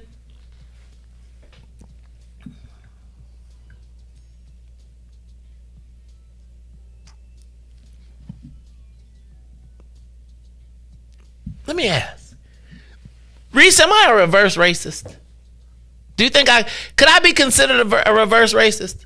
And I ask that because I'm starting to feel that way. Like, can a black man, like what about being black in Chicago do black people owe an apology for? And could I possibly be a reverse racist? I thought I was like Archie Bunker, sort of. But could I possibly be a reverse racist, do you think? Don't be Archie Bunker. I thought he was racist. I love Archie Bunker, though. Yeah. I promise you. Right? Like, yeah. I love the Archie Bunker show. Racist. Man, and I love when Archie and George would have a conversation. So right? Reese, am I like a dinosaur? No, you know what it is. So you get up in the morning time, you read various numbers of papers, and you gather the details from them papers. Then you go and take them details and you just say how this person got this people got this, and then when you come to us, you be looking like what we get. And I guess it kind of offends people or something. So anytime we speak up, though, it's kind of, like don't be black. Like, what are the questions that I should not ask as a black person? None of them. Like, I guess my question is, if there's an economic pie and I can see the economic pie, am I not to talk about the fact that there's an economic pie that is being cut and we are not? So I'm trying to figure out, and if I see the pie being cut in pieces by specific categories that are the measurements that every scientific tool uses. Yeah. Can I be considered reverse racist for calling that out? Do you think maybe that's what I mean, that's really, all that I see. You come up here and you say, hey, this is happening. Right, but can it be misinterpreted? Like, could somebody but I don't understand how arguing for your own self-interest, right? Now maybe it's my idea of satire isn't as funny as I think, right? People said you ain't no comedian, I thought I was Leon Rogers Jr. But I guess my question becomes,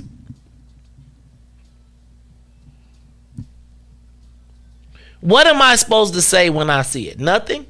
Like if I was at the class, if I took the class, if I went to the class and they said at the class, my teacher instructor told me that this is how they look at the situation, and then I say, hey guys, instead of us saying, hey, let's do something for everybody, remember this one? Put the mask on yourself first and then help your kids. How does that translate into reverse racism? Is it the descriptors? Or is it the fact that one could look at it, see it, but should not speak on it? That's exactly what it is. It's kind of being a small community, like if you know, you know. So the fact that you're telling them and you're informing them and how people doing, then sometimes certain people can take it a certain way if they happen to be the majority of the group that's receiving more than others. So now you kind of targeting them. You're like, okay, well, this people or this certain people, certain. So am I a reverse racist?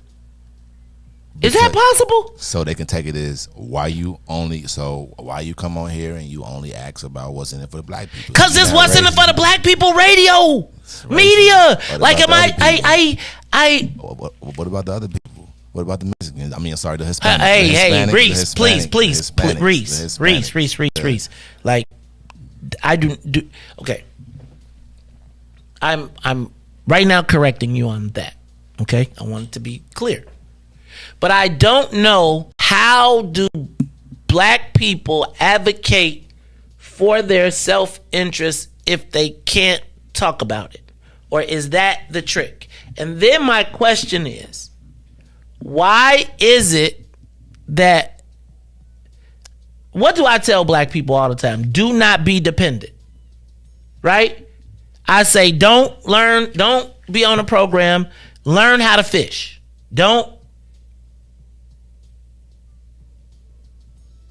And I guess, can I possibly be a reverse racist? I really want to check myself out.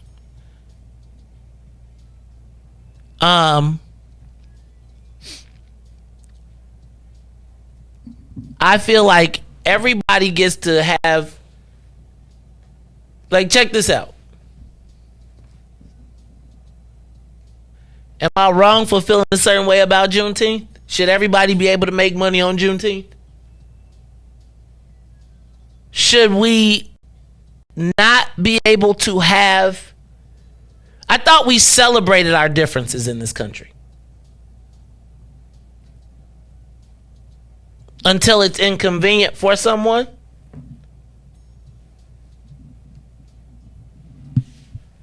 I don't know, Reese. Give us a call, 872-259-7474. Reese, am I a reverse racist? And what do I need to do to atone to not... How do I advocate for black people? What's the matter?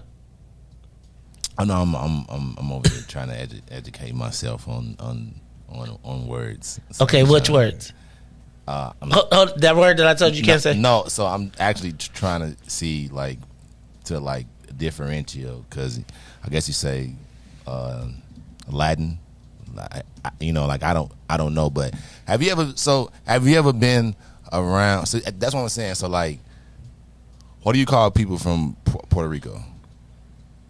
Reese. That's what. That's Reese. all I'm saying. So, like, but it's like two different. So that's all I was just trying to. How do you differentiate? Because one will feel offended. So is it just one category? So that's all I was just. I don't. So I guess my thing is. Here's the other challenge that I have, right? I think that anyone who has listened to the Maze Jackson show over an extended amount of time knows that we court controversy, but we also want to have relationships. We want to talk to people. And I think that we have created a conduit that has made a pathway for people to speak to black people, right? And now that conduit, people are seeking, the same people who have utilized the conduit want to seek it to shut it down. Reese, what do black people in Chicago have to apologize for?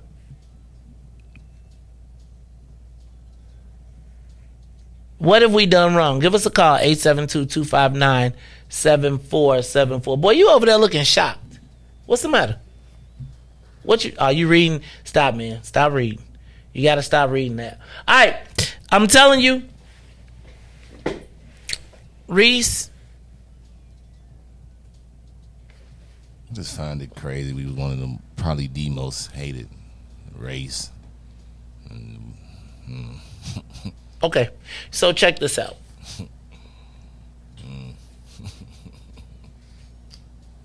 There was a group of people who organized to suggest that I was anti another group.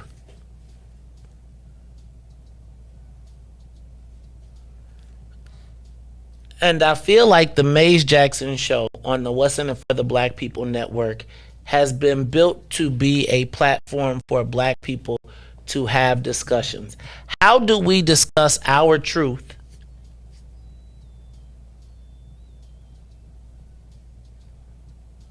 Where do we discuss our truth? What are the trusted vehicles that we have to share and compare? And I think it's really important for us to take a look at that, because Reese, right now, where do black people rank? Let's back up. Do you believe that race still matters in Chicago? Yep, I found out today. Do groups advocate for their own groups? All the time. When does it become wrong to advocate for your own group? When you black.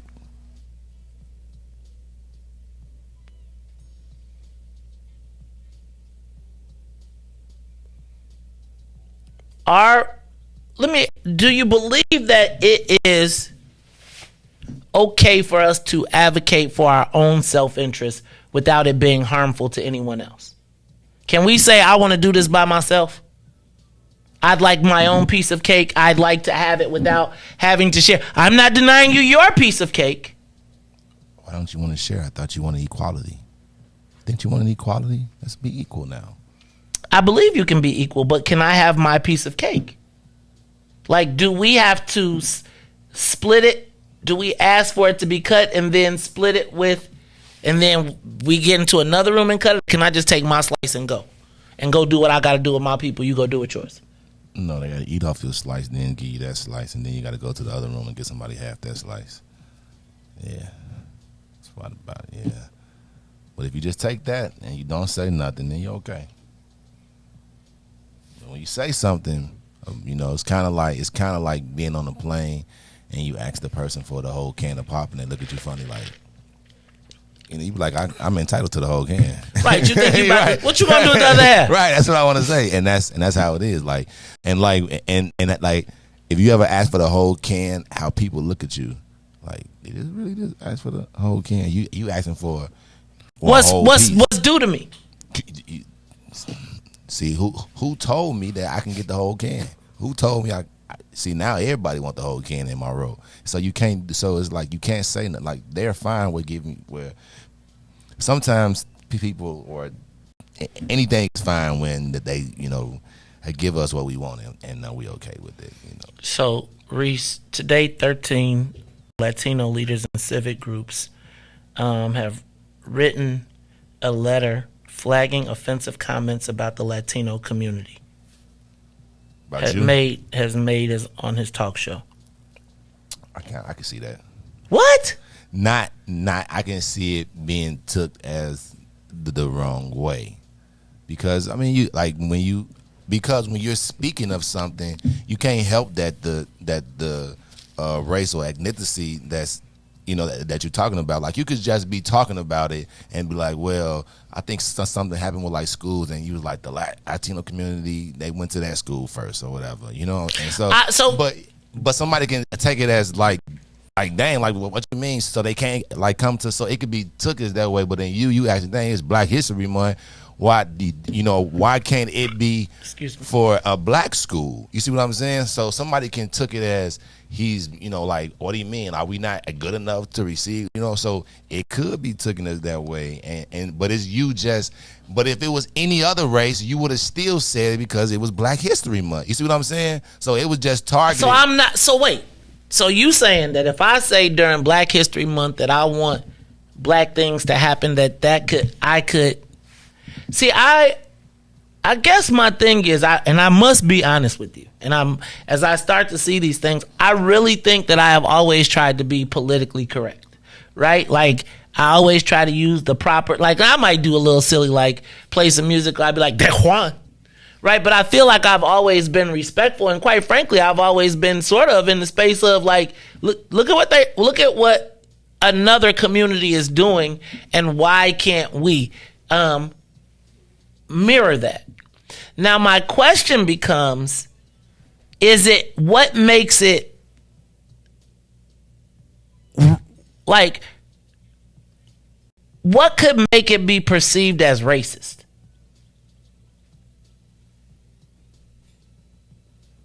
The number of times you can bring up that type of race. But if it keeps happening, that's what I'm Reese, saying. I'm saying, I'm asking you, so here's my thing.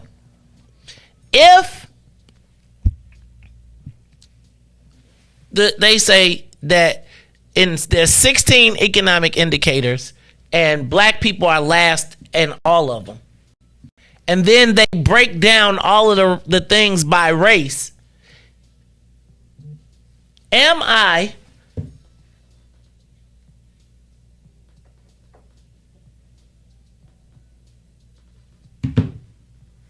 Okay. Let's take a quick break and then I'll be back. It's the Maze Jackson Show. I just don't know how Reese, the whole concept of self-interest.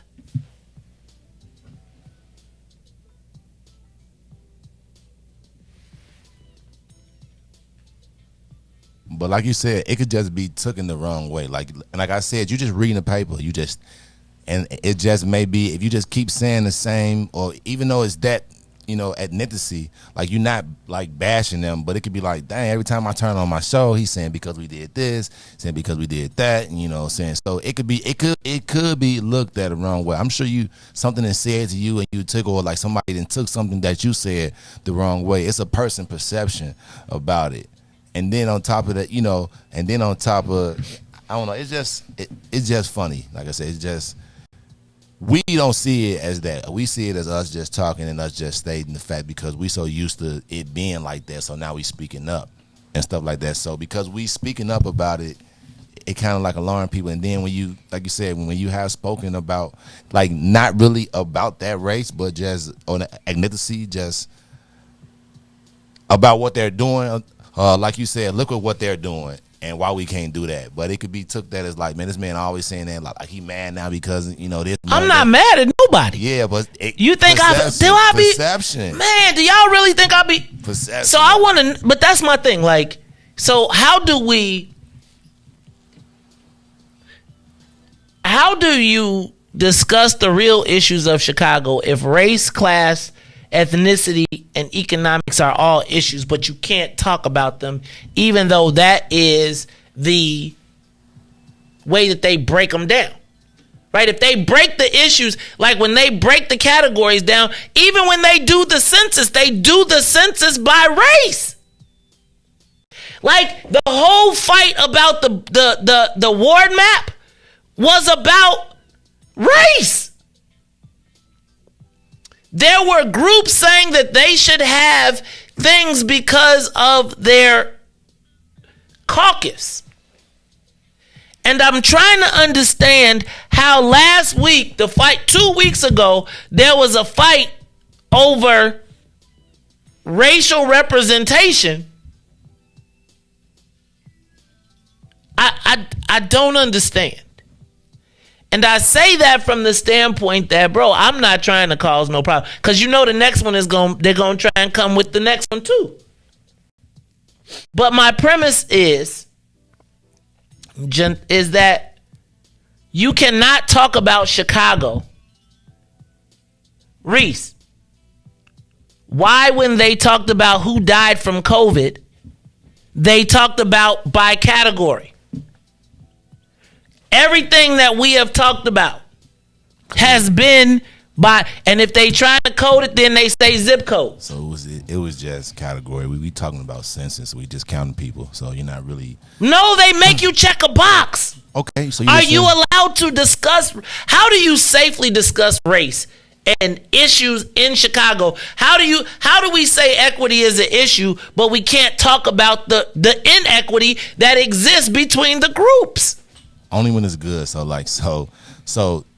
just to say blacks or African Americans or other races, and they put them in a category for like COVID and doing death, or like you said, census. This is just information. It's just numbers. It's just numbers. But when you come on, like you're trying to say, and you be like, these people got this, black people ain't got that. These people got this, black people ain't got that. These people got this, black people got that. Some people can take it as racism. Like this man can't just say, "Hey man, clap for us if we did that." So, because think about this. This is what I want y'all to understand: is that at the same time that this is happening, are the homes in the Southland, what is going on with their homes? Are they being pushed out of their homes? Yes or no?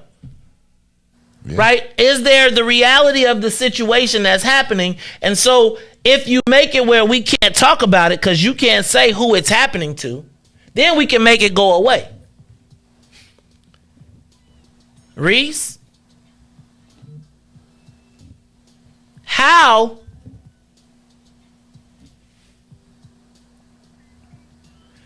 I guess my question is, Reese, how do we address our issues? How do black people get themselves together if they can't even talk about black people getting themselves together? And when I say can't, you know, it's kind of hard for me to be on What's in It for the Black People media and be critiqued by everybody else. But like, you came into my space where it clearly says we are black people having black people conversations. Are we not allowed to talk amongst ourselves? And again, my premise is you get a sneak peek. You get a sneak peek of what black people really feel and think. And you can read the comments and you get an opportunity to be like, no, it's not that way, or it is. Like, did we not just see 3 nooses hung in Evanston, Skokie, and did we see anybody? This is where our children go. Not one but the racism we worried about is the major. Who really? I just got through reading today. I'm trying to be the black guy that is taking responsibility for our own issues. Reese, is it okay to even have What's in It for the Black People media? Like, really? Like, just think about that for a second. Because I was just thinking, like, are we even really allowed to have... Think about if people could edit the Chicago Defender when they was talking about the lynchings that was happening. When they said, y'all can't talk about that. Think about all of the things that happen to black people that if we don't have an outlet to talk about them, we don't ever get better. Is it okay to have is it even okay to have What's in It for the Black People media? It is. No, but does the world, like, do people actually, or is that whole concept racist? No, so you can, but when you speak, it's kind of they just want you to be like a regular news. So like, just don't say so. When you say something, you say it. You read it exactly how you read it in the paper. This is what it says. But what you come in, then you start breaking it down. So they just want you to just read it. Reese, what I try to do, and it's amazing to me that if I read the paper from our perspective as like what I would see, it's like you get my empty mind. Like I can filter my thoughts. But I guess my question is, if I picked up a copy of the What's in It for the Black People news and then said, y'all can't write it that way.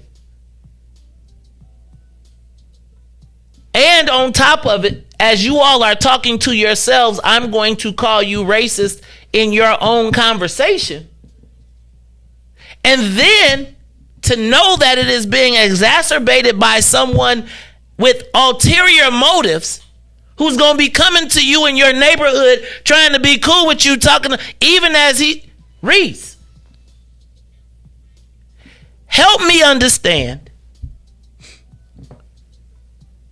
Is What's in It for the Black People media racist? Could it be perceived as racist?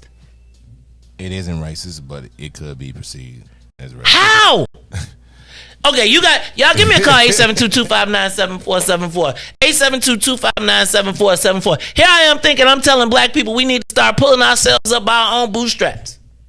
Like, we ain't asking nobody to do nothing. We saying, can we start to take our responsibility? Help me understand how people are comfortable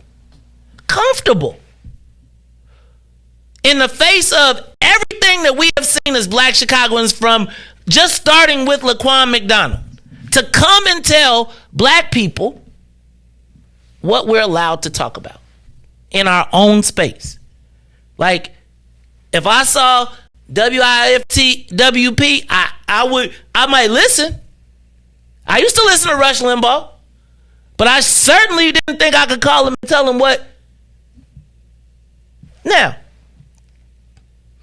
what I also want to understand is, how can you How can you be last at everything?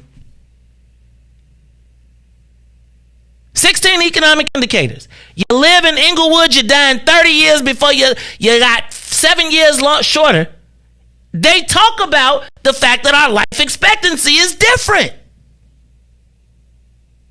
And that's why you leave it at. You can't add nobody else's statistic or say anything. So then somebody, I'm telling you, it's not offensive, but all you just Reese, I fought to make people say black. It used to be when we were on TV or on radio, people would whisper. They'd be like, no, you say black. We're proud of it.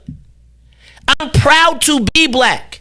I'm proud of our history, all the good, the bad, and the ugly that we have survived and thrived. I'm proud of every single bit of it. That doesn't take away from yours. But don't tell me I can't talk to my people and say, look, y'all, we want to do better. Now, you can twist it. But I want you to, they're going to be talking about Harold Washington in the next week. Our icons, our pain, our struggle is always, we don't get on here we talk about what is happening to us and it becomes a tool for everybody else. Is the What's in It for the Black People media, is the Maze Jackson show a racist show? Not at all. Are we? Can black people talk about their own self-interest without it being offensive to someone else? And is there a place that we can even talk? Think about the fact that if somebody else got to edit the Chicago Defender when we were getting lynched, am I not allowed to talk about what I see when I drive? Am I not allowed to talk about the fact that the reason we're here at What's in It for the Black People media is because our people were under assault and I was told I couldn't talk about it? Do the same people who wrote the letter were the same people who told you that they sent their people on us? Respectfully. Brother, all I wanted was for black people not to be assaulted in their homes on the way to the grocery store. Do we? But it's because we have such a short memory. Reese, I want us to have the American dream. I want black people to look out and see that they can go to a house and they can fix it and they can live and they can build. But to be called a racist because I want the same thing everybody wants for our people, I don't know, man. Give us a call, 872-259-7474. I'm going to take a quick break and then we're going to be back after these messages. The Maze Jackson Show will be back after this break. WIIFTBPN WIIFTBP Media's just for you and me. WIIFTBP Media's just for you and me.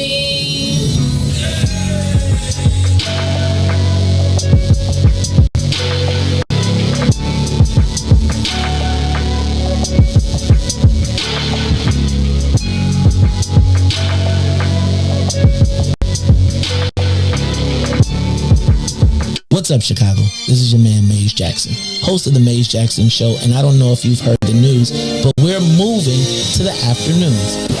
Hold up. Wait a minute. Something ain't right. That's right. After 5 years of doing the mornings, we're moving to 3 to 6 every day, Monday through Friday, on Facebook, YouTube, Twitter, and Twitch. So don't worry. We're still going to ask the question, what's in it for the black people? And if you don't like it, you can still tell them. Maze said. It's the Maze Jackson Show every day, Monday through Friday, 3 p.m. to 6 p.m. Don't miss it. I love being black. Do you love being black? Yeah, I love being black. Hey. Do this for my people all across the globe.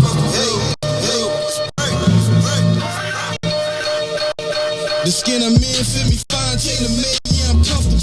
And so it seems I'm still chasing my dreams. They told me, watch my steps, they want to pull the rug from under you. This is transparency, my life 3D. You live every word that I utter, reporting live from the gutter. Where the mind's hard to change, but we don't give up on our brothers and sisters. Cause we all need one another. The time's getting closer, revolution, feel it coming. I can smell it in the air. Inhale it, let it embody you. Because chances are the cops pull you over, they body you. Plus we don't trust each other, so it's just another obstacle. Why jump hurdles to make a change? It ain't optional. Olympian mindset in this booth with my binoculars. I see my vision getting clear. Justice what a prophet do. My music touch the people's soul. Black power gospel tunes. So many styles, watch me kick them like they soccer moves. Falling rank and file, this is my platoon. Soldiers at attention, ain't no Willie lynching. This the program. Who they think they kidding? Reinvent the system. Total reconstruction of our mental stigma. This ain't a game, boy. They think I'm talking about Nintendo's, that's a shame, boy. Augment reality, better fix your brain, boy. I love my people, hope they love me black. I'm going hard and ain't no holding back. Watch me react, I put my fist up in the skies like a beacon for believers that one day we return to our greatest shit. We seek it all the glory we can obtain it, keep reaching. I'm painting this picture, I hope you see it. Just what the theme is. I love being black. We turning up. I love being black. Say it loud, man. I love being black. One more time. I love being black. Hey. Well, how about you? Done seen these tunes too? Customize for you a little something you can grow to. Feeling good about yourself. Melanated mood muse. Always service humble pie. We don't care about who's who. Light brown or dark skin. This right here's for you too. We are the gods of the earth. Living proof truth. Say it loud if you black and proud. I salute you and that's a fact. Where you at? Let me hear you say it back. I love being black. We turning up. I love being black. Say it loud, man. I love being black. One more time. I love being black. Hey. Super melanation, renovation of our databases. Gotta fix the trinity to make it past the matrix. There's a rabbit in the hole. Your decision, you gon' chase it or just shut up for complacency. Here's your motivation. Black power in your veins. Up to us to build a nation. European mental detox completely. We erase it. You can't keep writing over old information. Right, bring it right back. If you love being black, I love being black. We turning up. I love being black. Back to the Maze Jackson Show. You are listening to the most dangerous show. This is What's in It for the Black People Radio. Maze Jackson. Maze Jackson, the most vociferous advocate for black people in the world. For Ruthie Moore, for Todd Stroger, I am the host of the Maze Jackson Show, asking every single day, what's in it for the black people? And if you don't like it, you can still tell them Maze said, Mayor Lightfoot, man, we ain't accepting that. We ain't accepting that. Let's go. Yeah.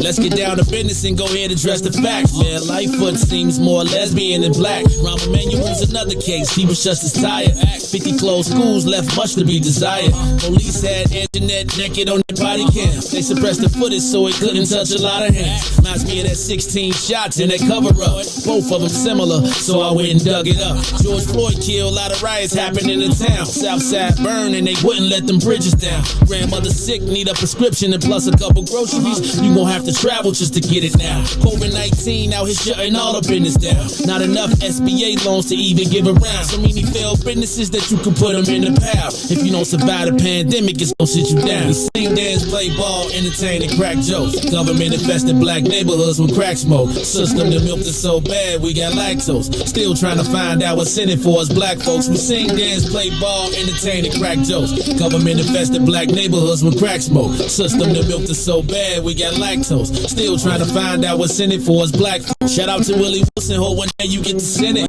We need some different players in the game to handle business. So many shady characters like Madigan and Blago. But when you really break it down, it's typical Chicago. City full of gangsters, it's what the land was built on. Same streets with hood legends, DNA get spilled on. Carjackers out here lurking, trying to get they steal on. Looking for a block to put them Hellcat wheels on. Let us give bogus appraisals a red line. Car crackers out here getting minimal fair time. And out the concealed carry, I stay with the pipe. For Illinois gun laws giving minimal rights. Stay up on the swivel, make sure I'm moving tight. Check all of my mirrors when I pull up to the light. Pick my homie up from out of town, man, he caught a flight. He was hella nervous, told him, shorty, this is a way of life. We sing, dance, play ball, entertain, and crack jokes. Government infested black neighborhoods with crack smoke. System that milked is so bad, we got lactose. Still trying to find out what's in it for us black folks. We sing, dance, play ball, entertain, and crack jokes. Government infested black neighborhoods with crack smoke. System that milked is so bad, we got lactose. Still trying to find out what's in it for us black folks.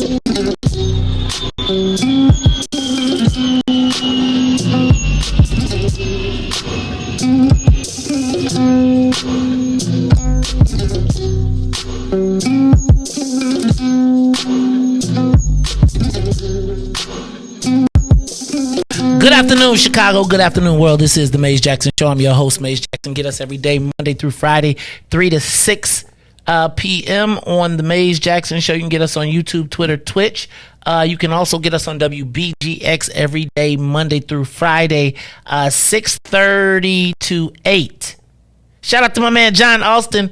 Shout out to all the Saints who tune in. They probably ain't even getting all this right now, but it is the Maze Jackson Show. I'm your host, Maze Jackson, DJ Reese the Ruler on the ones and twos. And Reese, the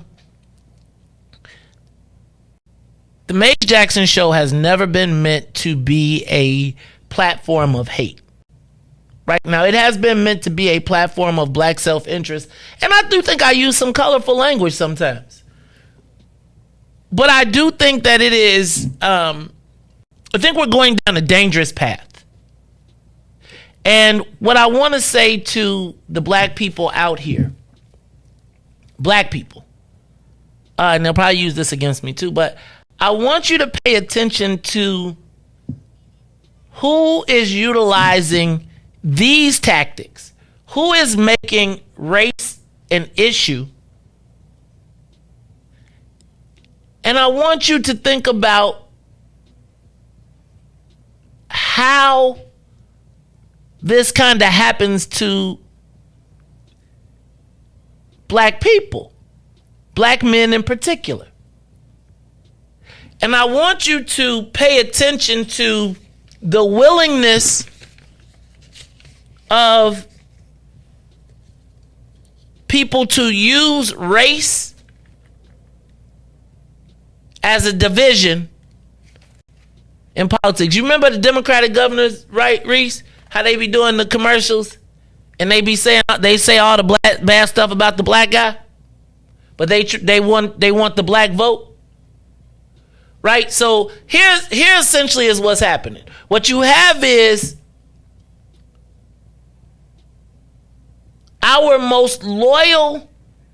the most loyal constituency, the black community, to the Democratic Party, being told that a vociferous black advocate for black people is racist. And by that, it is the assumption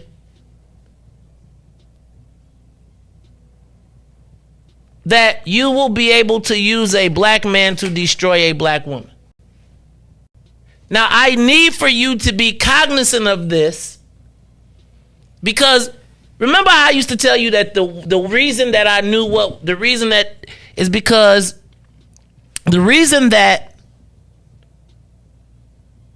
we didn't die on the vine is because we told you what was happening. So over the course of the next few weeks, you're probably going to hear every group in the entire world try and come against the Maze Jackson Show as a racist, blah, blah, blah, blah, blah outlet. Now, of the people that are spreading this, they've all been on the show. And at the same time, because all I ever really do is ask what's in it for the black people and fight for our self-interest, they are going to come and attack me as a racist, even as they ask black people for their vote and we're advocating for black self-interest. Do you see how that works? Now imagine the gravity of that then happening and being orchestrated by a white man to undermine a black woman. Because so now our media outlet, what's in it for the black people, that don't cause no harm to nobody, is now considered a racist outlet by who? With the same expectation that then you can tell us that asking about our own self-interest, in one interest, you're going to be sitting in front of black people trying to tell them why they should be with you. In the same time, you're trying to tell them that they should not advocate for their own self-interest. And you're playing the race card and using it to be divisive among people of color. So it's funny because the people that, and let me use your people of color, and this is exactly why I be talking about the people of color issue, in that right now, so the people of color issue is now being exploited by a white man, utilizing people of color who are saying to me, Maze, why you act that way? Because when there's an opportunity to cut us and cross us, the same people that are calling me racist that signed the letter are the same people that are on the committee for reparations. Think about that. So imagine calling me a racist for advocating for black self-interest, and you got to vote on the reparations committee. So if you want that vote, I'm gonna need you to behave, okay, black man? Like, it's gonna be offensive to anybody that, because we talking about us getting our fair share of the pie. There's always offending Americans. Reese, but how you gonna be talking about you with Harold Washington, and then gonna call the black dude you gonna claim Harold Washington's legacy, but then be the first one to use the tactics of Burke and the Verdoliak 29. I mean, they can't say they not with him in the so today is like you trying to say, are you kind of old? So like, and today is like the cancel culture. So everything has to be played nicely now. The Reese, no, it's not, because you just saw old boy went to Buffalo and shot everybody. You just watched as 3 nooses were hung in Evanston and our whole town, and we haven't heard anything from any of the same people that are calling this show racist. Wait. So it was 3 nooses hung, and of all the stuff that you got to address, it's this? And we supposed to be allies? I get it. I understand politics. But I also believe that allowing a white man to orchestrate this is going to have long-lasting effects, Reese. Give us a call, 872-259-7474. Is the Maze Jackson show racist? Could it be? Could I mistake advocating for black self-interest as racism? What do you think? Caller, give us a call, 872-259-7474. Peace, Brother Maze. It's Brother Anthony calling from Atlanta. What's up, brother? All the way from Atlanta. Tell that beautiful sister Karima I said hello as well.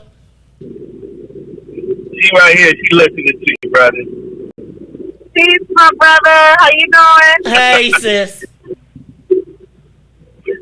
So, you know what? In terms of answering the question, is the Maze Jackson show racist?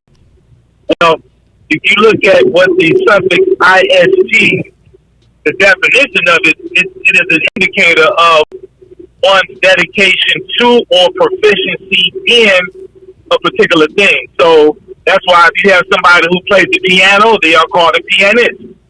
Somebody who studies chemistry and practices, they are called a chemist. Somebody who is dedicated to the science of dentistry, they would be called a dentist. So if that's what we're talking about, then absolutely, the Maze Jackson show it's racist and unapologetically so. And I'm in that category. However, of course, that's not what these people are talking about, nor is that how they're trying to frame you.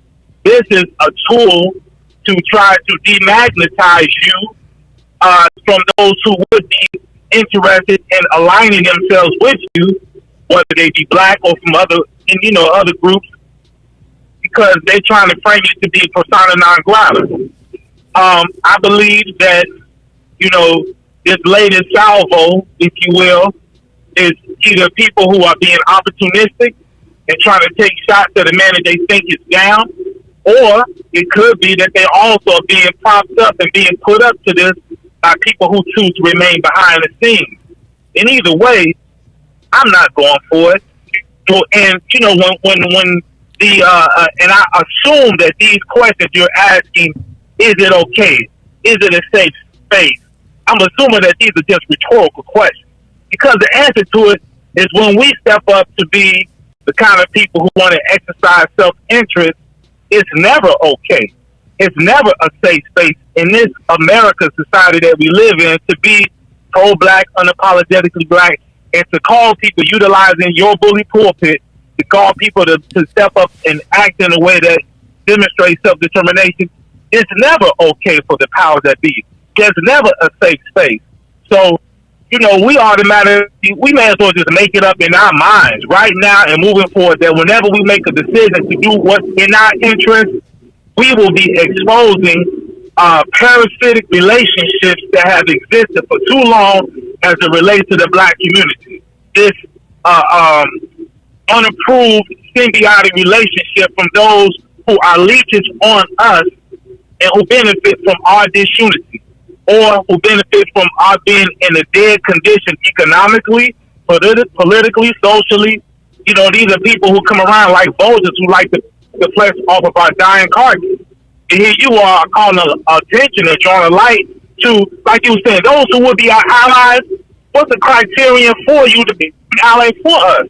Is it just to say that you are our ally, or is there a certain action that you have to be? See, we as black people across the board, we're too comfortable allowing people to just call themselves our allies and then don't have anything to require of them to demonstrate that they are in fact our allies. The fact that they can call us that, and we cool with that. They can take photo ops with us. They can say we rock with Harold Washington. We support reparations, but it's all political, because if that thing, and I don't really believe that they are genuine in thinking that that's even going to become a reality for us. Because if it was, then they will understand, just like they do now, when you call for black people to be self-determinant and exercise self-interest, that this kind of imbalanced relationship that has gone on for too long is going to be disrupted. So I'm saying all that to say, bro, I'm with you. And I think those of us who listen are with you. This is a tactic. You're not racist in the sense that you're trying to call for harm to anybody. You are simply calling for us to, number one, be aware of what's happening, what's going on in Black Chicago and in the Southland, and to call us to action to demonstrate something that's going to be in our best interest. So, with that being said, brother, I just wanted to say that, and I appreciate you giving me the time to speak. Thank you, brother Anthony. I appreciate you, man. Give us a call, 872-259-7474. The Mace Jackson Show racist? Reese, we got a racist outfit here. I guess my thing with everybody is so this is my thing. Like, can we all agree that this is a tactic? Let's agree that this is a tactic that we know is being orchestrated by somebody who does not have our best interest, right? If you read it, if you go look at it, he exposes himself in it. Now, to me, understanding that this person is basically trying to commit a black lynching, and I said it, a black lynching, and right now, see, I think they're taking advantage of the fact, like, Reese, think about the gravity of somebody having the chutzpah to call a black show titled by What's in It for the Black People Media to be able to call it a racist outlet. Knowing all of the positivity that we try to put in the universe and trying to make black people be a positive part of what's going on. I think it's crazy that these same people would align themselves with the people that they call the oppressor to attack one of their people of color. Or is that just for the TV camera? Because, Reese, we've had, of the people that signed the letter, a big chunk of them been on the show.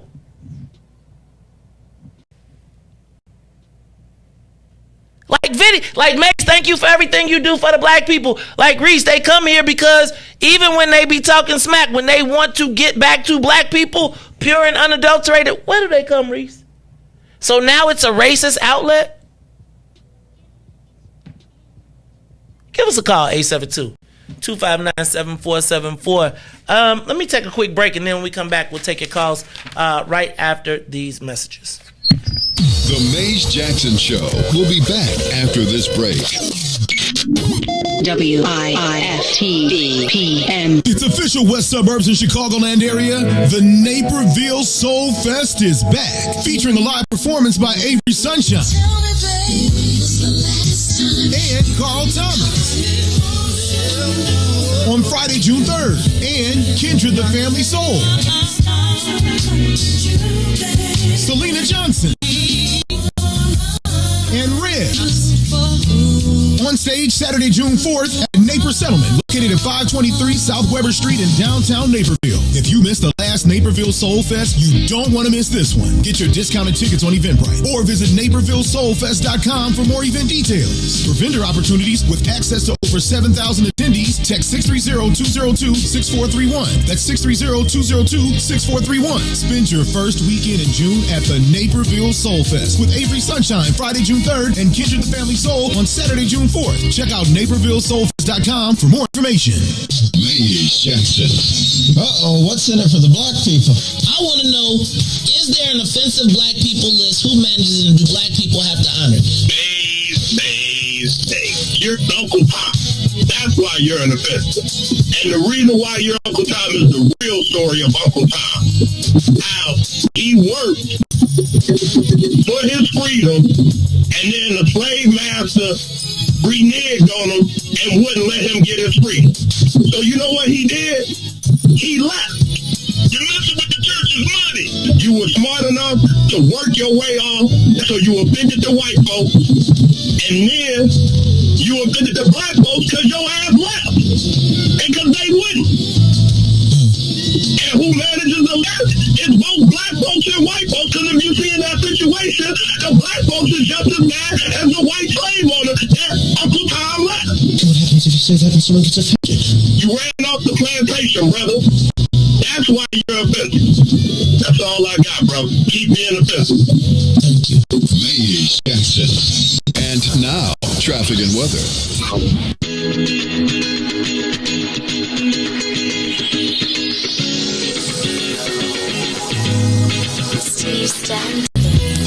Good afternoon. What's in it for the Black People Media family? The time is now 5:35 p.m. And I'm Reese the Ruler with your Chicagoland area traffic and weather report. As we head over to the Kennedy, O'Hare to the Loop is an hour and a half. Outbound to O'Hare is 52 minutes. On the Edens, inbound from Deerfield till it's changed is an hour and 23 minutes. Outbound to Deerfield will be 52 minutes. On the Eisenhower, Thorndale to the Loop and back is both locked in at 55 minutes, while the Stevenson is also 50 minutes in both directions. The Bishop Ford, I-80 to the Dan Ryan, 34 minutes, 32 minutes to I-80, while the Dan Ryan is 24 minutes to the Loop, 25 minutes to 95th. On DuSable Drive, 55th to Jackson and back will be 10 minutes in your north side. Randolph to Bryn Mawr, 12 minutes. Bryn Mawr to Randolph accident, so it'll be 24 minutes. Today's weather, it is currently 75 and mostly cloudy. Today will be a high of 79 and a low of 61. Expect rain later on tonight. Hey, I'm Reese the Ruler, and let's throw back with Steve Stone here on The Maze Jackson Show. Let's throw back. I never will forget. Let's throw back. to when we fell in love. Let's throw back, babe. I wanna throw back, babe. Is it just me? Don't you miss those nights sexing on the beach? Playing Isley Brothers in between the sheets. And now we're taking flights from London to Belize. And we're popping bottles, endless shopping sprees. Still sexy as can be. I knew you're still the only one for me. Yeah. I'm feeling lucky as can be. I'm excited for our future, but I love our history. Yeah. To the day that we first met, let's throw back. I really wanna know. Let's throw back. Let's go back. Let's throw back. Let's go. I wanna go.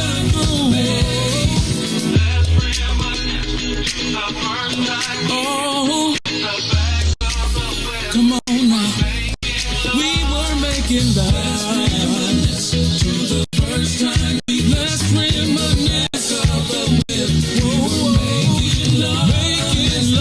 You are listening to the Maze Jackson Show. I'm your host, Maze Jackson. Give us a call, 872-259-7474. Reese, I want to know, is the Maze Jackson Show racist? I'm starting to, I think about, there was a time when everybody used to be proud to come on the show and talk about black. And remember when people would come on, I'd be like, don't talk to me about black and brown. Tell me about the black issues that are going on. Right? No offense. Reese, I gotta ask, how do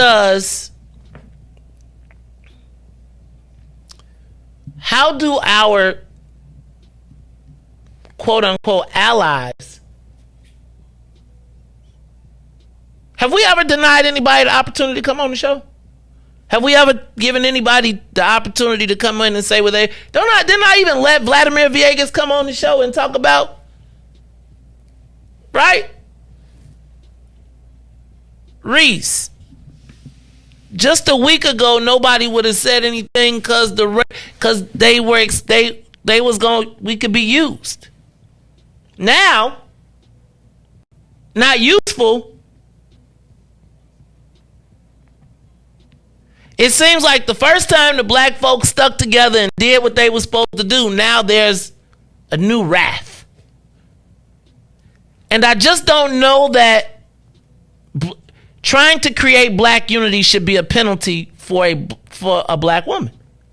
I don't know that I should be penalized for trying to unify black people to not be dependent. But I guess I'm asking y'all, have I lost my focus? Have we become a racist outlet? Because we know that there's going to be more groups. I mean, I've talked about every group in relation to how it plays out for black people. It's like, are we not allowed to say we're last? Because everybody else does. Go to the live line. Call you on the Maze Jackson Show. Is the Maze Jackson Show racist? Hello, Maze. How are you? All right. This is who is this? Is this and it's my show, Race? Who? Come on. This is Miko. Hey, Miko. What's going on? You still my friend? Because you know they calling the show racist. I don't want you to be associated I'm with me. offended. I'm offended that you asked me that question. My relationship with you is not conditional. We pretty much go back and forth. We argue behind closed doors, but it is what it is. I know. You know that, right? Right, 100%. We have disagreements about different approaches about a lot of things, but we are brothers and sisters. Not from the same mother and father, but you know what it is. Right. So I'm gonna say this. Go ahead. Now, you think about this. The letter had to be signed because guess what? The first frontal attacks, 1 and 2 attacks, did not work. Right? Right. So now this is what you have to do. come off the air of your show and pretty much start letting other people host it. And that's talking about different subject matters. Let's get creative, like they just did. Once again, I'm going to say just again, the first and second frontal attacks did not work. So they had to get creative with a letter, made people sign their names to it, made groups sign their names to it. So stop being on the offensive and get on the defensive. No, get off the defense okay? and get on the offense. Well, we get on offensive. That's what I meant. So, yeah. Okay. Right. So, and let's stop being emotional with it. Right. Let's get down to the facts of it. I'm going to say it again, like I said 2 weeks ago, like I said a week ago. Let's get to the facts of it all. Now, let's talk about who's going to host the show, or who's going to put in the seats, and let's the lineup who's going to host the show next week. And the week after that. No. We're not kicking you off. We're giving you some needed vacation time that you can pretty much, because we need you to be doing other things anyway, that you pretty much be splitting up your time that you don't have time for. So that you be rushing through. They not finna run me off. Here's the thing though, and this is what I gotta say. They're not running you off. Because there's other subject matters that need equal time. So because they really don't want it. What they really don't want. My thing is what they are doing and what they are forcing to be done. They don't want it. So what they should be doing is taking a step back. Exactly. And being real still. Right. I just feel because Go ahead. What? No, go ahead. Go ahead. Tell me what you feel like. No, let's talk about it. No, I just let's talk about it. Tell me what you think. I just think that I'm not for I think the whole premise that somebody can tell us what we have the ability to talk about, what black issues we can address, and then they can jump in and out. That can't happen. You can't be jumping in and jumping out of our plight and then pretending like, oh, we with you, and then be claiming you want to stand. You can't have a vote on reparations and then be voting against us having our own self-interest. Go ahead, because do I got another call? And then so finish your call, Miko, and we'll talk about what you was talking about in a minute, though. And piggyback off of what you just said, you're right. The ability to jump in and out on subject matters and think you have the ability to tell us what we can talk about. That's what I'm talking about. We should not be pretty much hitting on different subject matters. Have different shows extensively talking about different plights and subject matters that's happening to us, that's leading to all woes on different groups that's eating off our plights. There it is. How's about that? That's what I'm saying. They don't need that. You right. I'm going to take that one right there, and we're going to stop right there. That's my president, Tamiko Holt, of What's in It for the Black People. Caller, is the Mace Jackson Show racist? What you got? Hi, this is Katie. How are you? Hey, Katie, president of the phone club. You still talking to me? You know they think I'm a racist now. It's almost laughable. But I do know that many groups of people are very paternalistic with black people. They think that, they should tell us what to do, what to say, who to talk to, and what plans we should be making for ourselves. If you go off into these corporations and everything, they want to be the leaders of everything. We can't lead. They don't want to follow us. This is in everything. When you move to when my parents moved over here to the Ashburn, Whitewood, they immediately left. They left. They don't want to follow black people. And even other groups don't want to follow black people. Other colored groups. They don't want to follow. They want to be the leaders. All of them. They want to be the leaders. Every last group ever. They want us on the bottom, and they want to lead us because they don't feel we can handle the job of thinking for ourselves, which is ridiculous. So it's this racist thing is ridiculous. You know, like if they are paternalistic, they want to be the leaders in everything. Tell us how to breathe, when to breathe, and what we should do. So, and I'm tired of it. And I'm like, Willie Wilson, I'm tired of them telling us what to do with our lives. Well, the problem is they get to jump in and jump out. I feel like, how do people get to the point where they have now gotten to the point where what black people could, like the most oppressed people in the entire country, and they like, y'all talking too much about your oppression, but we your allies. Thank you, Katie. That's the president of the phone club. Let's go to the next call. Carly on the Maze Jackson Show. Maze, it's Janessa. What's up, Janessa? You know what what you doing calling me from Aruba? I ain't in Aruba. I'm in Memphis. Oh, okay. Memphis. We got to get to Memphis, boy. We going to Jamaica too. Okay, my family reunion is this weekend, but how y'all having a family reunion this early? We always have our family reunion at Memorial Day. It's gonna be in Chicago next year, so y'all gonna have to come through. Everybody invited. Oh, we coming. I'm getting a plate too. Go ahead. Absolutely. So I just want to say this. I put a status up, and I will keep saying that it is time for Black people to focus on putting on our mask first. We all take a flight at least once or twice. The first thing that the flight attendants tell you is to put your mask on before you even put your own child's mask on. And now that we are learning to put our masks on, right, first, it is a problem. It has been a problem since you have decided to put your mask on and walk away from talking about Band-Aids for color people.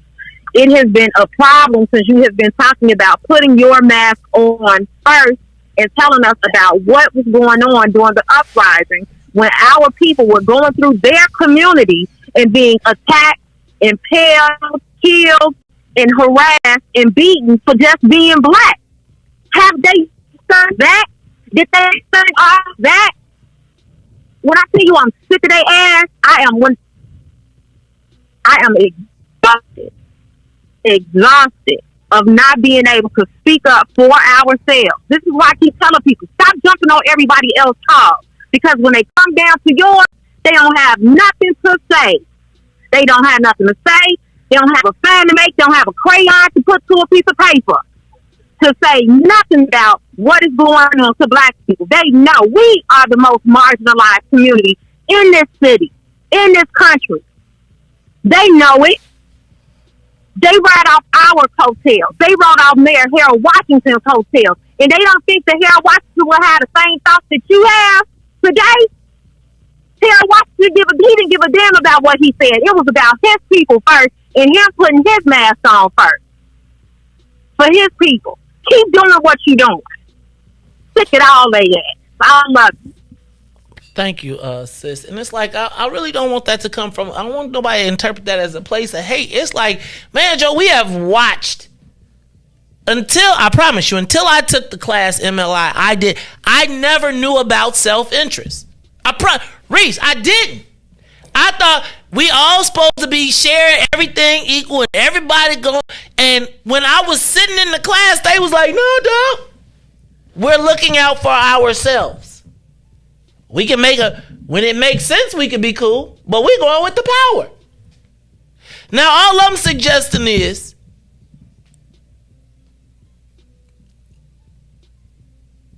we know how to count. And I got to tell you, that when I look at I gotta tell you, like, there are certain people on that list that I think, like, you know, when I think of democratic socialists, Reese, I think of them as like definitely not being used as a tool of white people to attack another person of color. Now, you know, but this is kind of why I be worried about this whole person of color thing. So they've been fighting for our cause and utilizing us, and then didn't nobody call me. Didn't nobody say, hey, man, I got a problem with this show. Hey, man, I don't like that. You allowed, what they was just talking about colonizers yesterday. Like yesterday when they was doing the whole, so you teamed up with the colonizer to attack the black woman?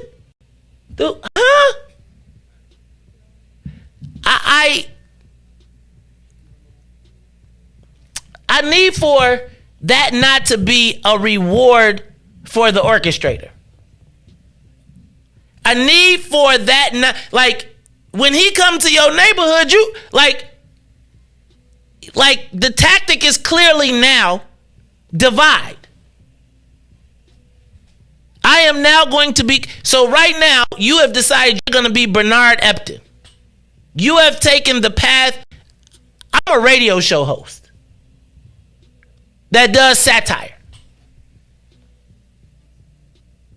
A podcaster that does satire. We have people who purport to be our allies executing tactics that would be considered digital lynchings or attempting to be.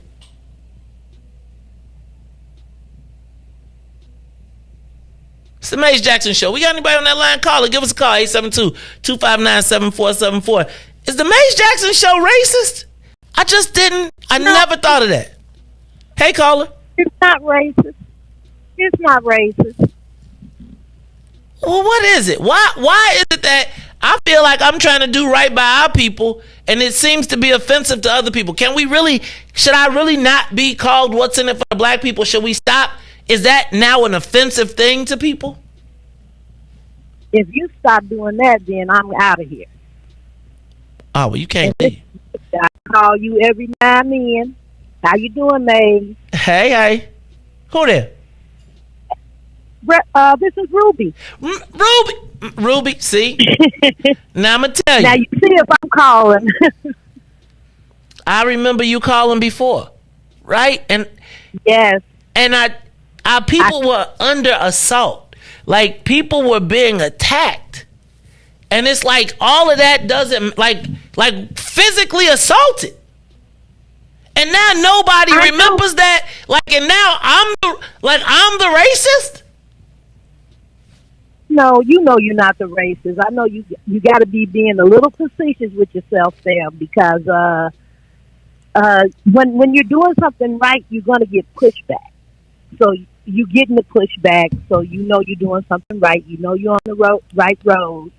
And I agree with the other callers. I just don't want you to go away. I can see you taking a break a little bit. I ain't going nowhere. Hold on. Don't go nowhere. Ruby, I'm not going nowhere because I feel like they done tried to steal my superpowers. Right? Like, my superpower is black people. And what I need for y'all black folks to understand is what's happening. See, where I messed up is, instead of explaining, the reason you can't never catch me up is because I tell y'all what's going on. And the reality is, this is a tool and a tactic utilized by people because the only thing they can do is use me to attack this woman. And it's being orchestrated by people outside of our community, pitting our supposed natural allies in this battle. Who was there? Yes. Where were these allies speaking up when our people were being impaled, were being run into their homes, were being attacked as our city was going up? There you go. Because I think that might have been the last time that I talked to you, maybe a little bit after that. But, man, if you go somewhere, then what do we have? And I'm just saying it, because we don't have another independent voice that speaks for us out here in these Chicago streets. And we need you. And I want you to know that we do need you. We need you, man. Thank you, sis. Thank you, Miss Ruby. You know what I need for y'all to do, though? Y'all need to tell them that. Right? Like, see, I feel like they count on people just coming around and being able to say racist, racist, racist. And then all the little Twitter universe be like, don't know black people. Like, no, I'm for black. I'm not against nobody, but I definitely am for black people not having to be dependent. Thank you so much, Miss Ruby. I appreciate your call and I love you. Thank you so much. You are actually one of the inspirations for me actually still doing it here. Reese, that's it? Okay, call you on the Mace Jackson Show. Hey, bro, I had to call back in, man. This is ridiculous, bro. The same people that signed off on this letter, one is a participant on the reparations committee. So my question is, as a member of the hip hop community and an elected official, and you're assigned to the reparations committee, how can you claim that someone is racist when you're in a position because of black people? Everything that you run on is because of black people. Another person who, you know, has come on to your show, many of these people have come on to your show. We have supported them. We have actually advocated for policies that benefit them, not us, to our own detriment, which is a huge tactical error. But no one talks about that. And the fact that during the George Floyd riots, black women specifically, were being assaulted. The media did not cover the story. What's in it for Black People media broke the story. It was not only true, but there was no investigation on the back end. And it was verified that those horrific events occurred. So this whole thing is divide and conquer, but it's always them people that's working with them other people, but then they're going to want to come back and want us to support their initiative, which will be a hard no, because this is not right. We don't mess with nobody. It's satire. I even applied to MLI. Remember? I've told everybody I know, try to join the class, cause you'll learn. Bro, it teaches you. You said there, apply. Rolly wrote the letter. I applied, bro. Just so we can build these bridges. That's what I do. What's in it for the Black people as an organization is constitutionally bound to be inclusive. We are not an exclusive people. But what we will do is we will defend our boundaries.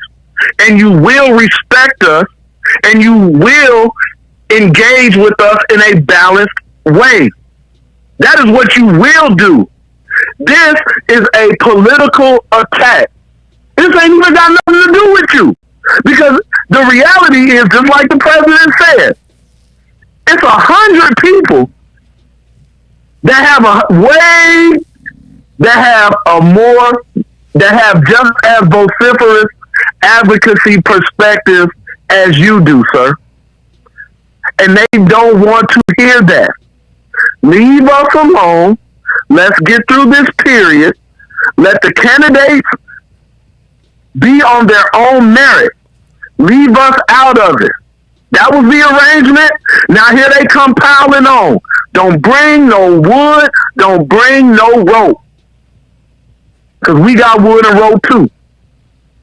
Everything y'all got, we got it right with you.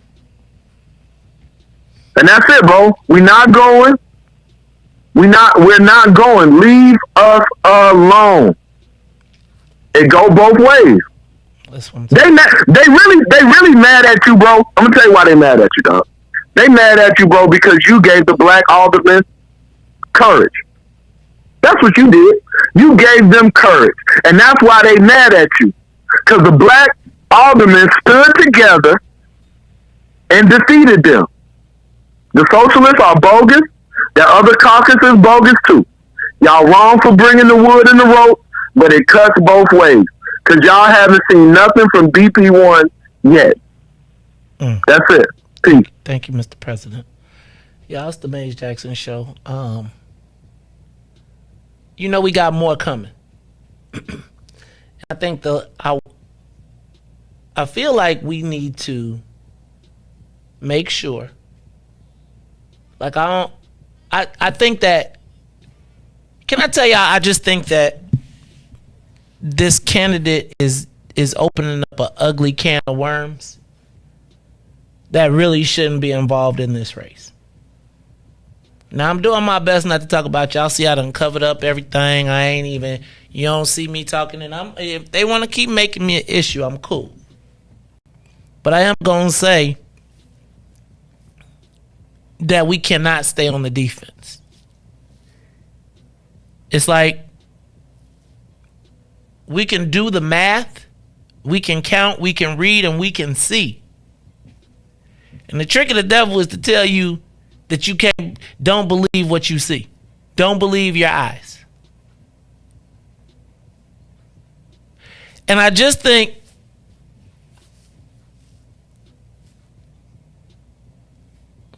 when we think about who are supposed to be our allies or who is purported to be our allies,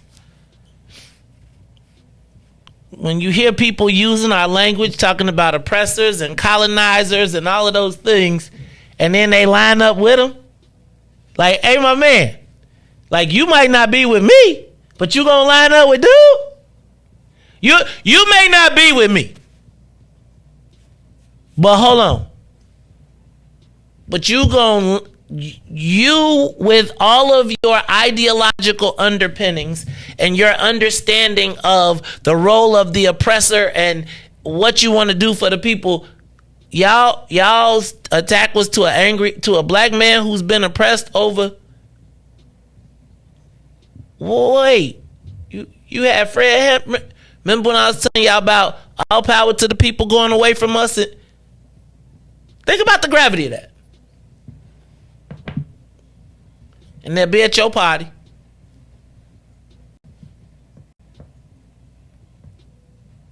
So you know the next one is going to be about undocumented immigrant voting rights. Right? All the things that disenfranchise us will be used as a tax and be put out in the universe, and no matter how it impacts us, because you ain't supposed to say it hurts for you. You're supposed to just take that pain. You're just supposed to eat it. You're not supposed to say nothing. You're going to take it and like it. I don't like it. So, I think, and I also want you to pay very close attention to the black people that jump on this bandwagon. Shout out to my man Roberto Sepulveda. First person to hit me like, hey man, you always been down with us. Man. Because the people who know me understand that it ain't against nobody. It's about our self-interest. But you know, Reese,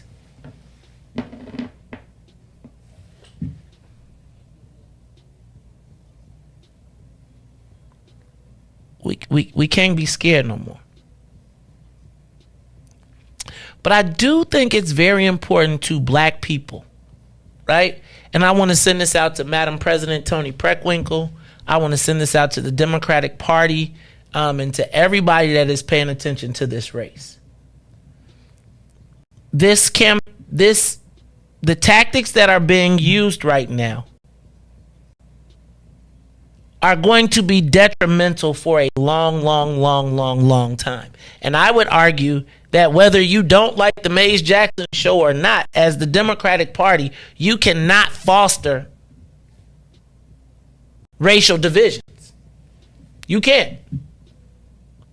And I think that I understand the game and you got to do what you got to do to win, but I really think that the black community and black elected officials, right, should really take a moment and pay attention to this.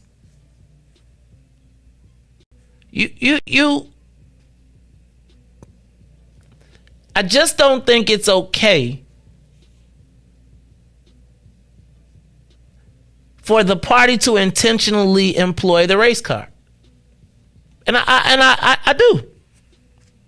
People might say that, Reese, that's why I asked you, was I racist? I think if you listen to the show, then you understand that I be giving everybody the business. Everybody. From your crazy cousins to the green team to the Latinos and what my number one thing is, say black. I used to have to fight to get people to say black. Not black and brown, not black and white, not black people to recognize their self-interest. And I learned it from the Latino community. We see everybody in their own communities putting themselves first. Whether they've opened a bodega, a corner store, they have been self-sufficient in their own neighborhoods. They tried to talk about me talking about people playing basketball. Reese, I went to a black church. It was a stark revelation in a community that once was all black. I didn't say they can't play there. I just said this is a shifting dynamic, a shifting demographic. And I just want y'all to pay attention to any black people, black folks. Pay attention to anybody black playing this game.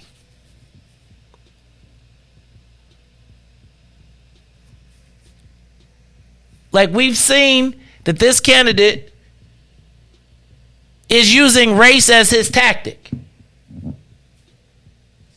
Race. Religion. Pay attention to that. Never once talking about the fact that you got to leave your home. Remember when he came and talked to us before? And he was supposed to save the homes and save all the people. And now, utilizing the tactics of racial divisiveness as his campaign tactic. And I just don't think black people can afford to let that win.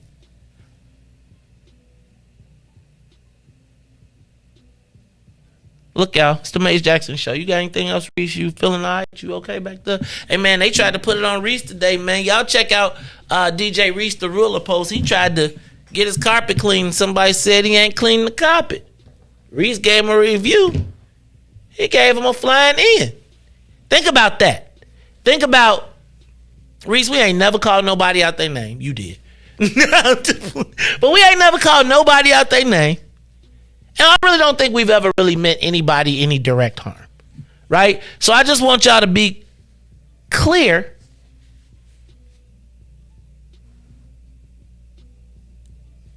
that the party is so desperate at this point that they are using tools of racial division, right? Reese, when you get to calling a black dude racist.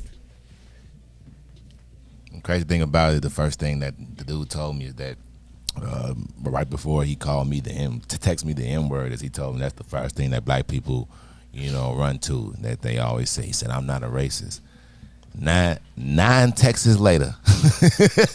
9 texts I'm just later. Right. In all caps. Reese, I saw it. And then had no fear. That was even the most crazy part about it, is he had no fear of the consequences. But think about this. And then told the police, and then said he going to the police on me. Reese, think about the gravity of the guy. Think about, that's exactly my point. So here you are as the black dude, you paid for a service, and you mean to tell me you call out the service, and now you in trouble. You've been the victim. We black people the victim of everything. Now they done turn the tables on you, Reese. I just want y'all to think about the gravity of the Democratic Party pushing race into this issue, into this. Again, y'all, it's the Mace Jackson Show. Call, I'm going to take your call. Give us a call, 872-259-7474. Hey, Mace Jackson, how are you? All right, who's this?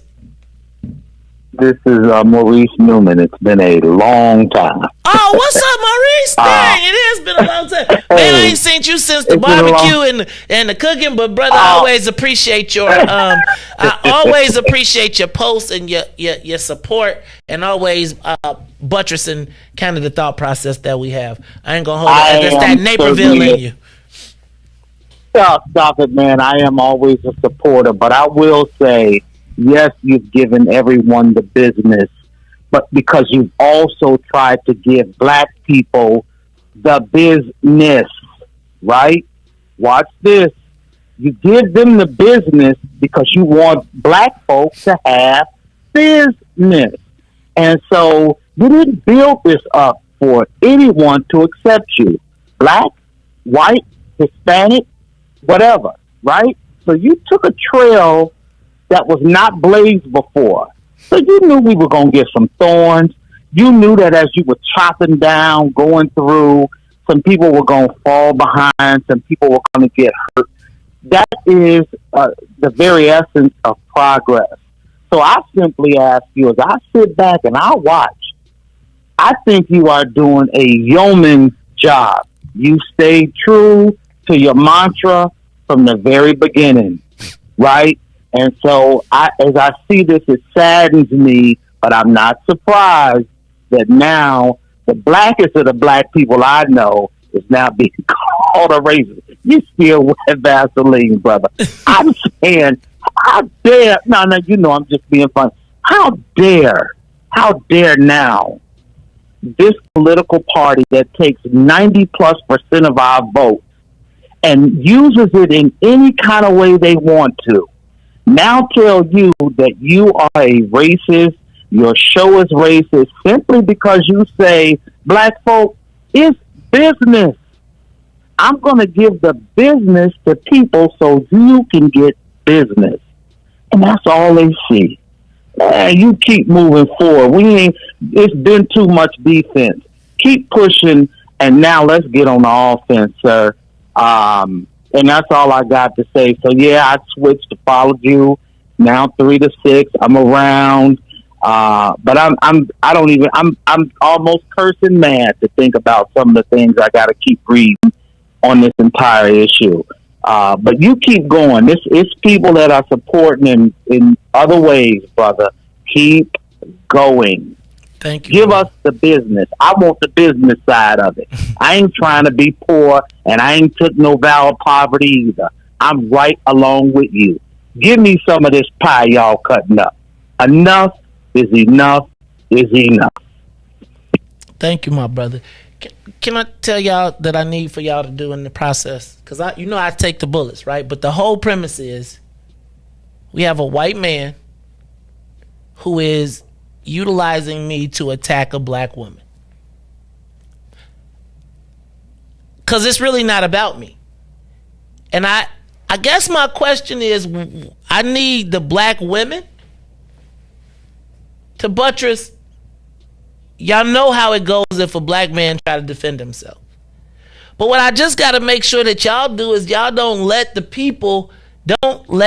go like, this guy's going to be in our neighborhoods, right? He going to show up and be sitting at the forum like, what? I don't know. And it's like, my superpower is black people. Does that make sense? Like, and I think the whole goal is to stop me from my superpower of saying, black people, unite. Let's keep on uniting. Y'all have been doing this for how many years? We ain't never come under this. Because, again, what did I tell you? I said we ain't got no black beef. None. You can be mad at me forever. I know where my challenge is. Now, all of a sudden, after all these people done been on the show, because they want to be able, because it's cool to be able to walk into What's in it for the Black People Media and be like, ooh, I was cool because I did it.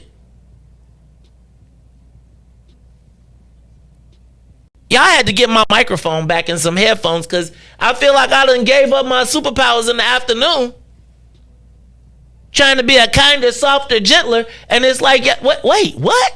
So you mean to tell me in Chicago, where black people are the last in every economic indicator, y'all got time to call me out? Not the system, not the institutions that have created me? That was cute when you was right? So When it's an angry young man who's throwing a brick through a window, he is frustrated and upset about the systematic racism that has been put on him by the colonizers. When it's a 50-year-old man who can count and add and say, everybody's eating but us, now it's,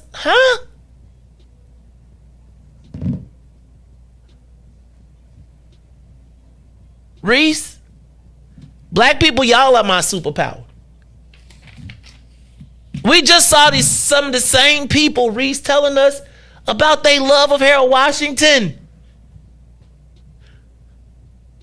All the racism going on in the world and in Chicago. Y'all found time to save the colonizer?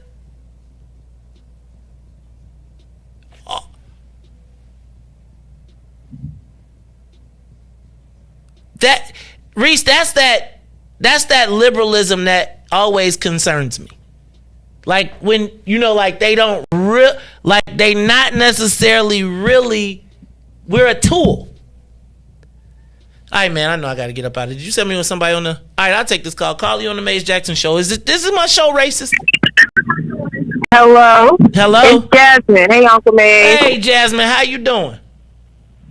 I'm good. 1 second. We ready, AD?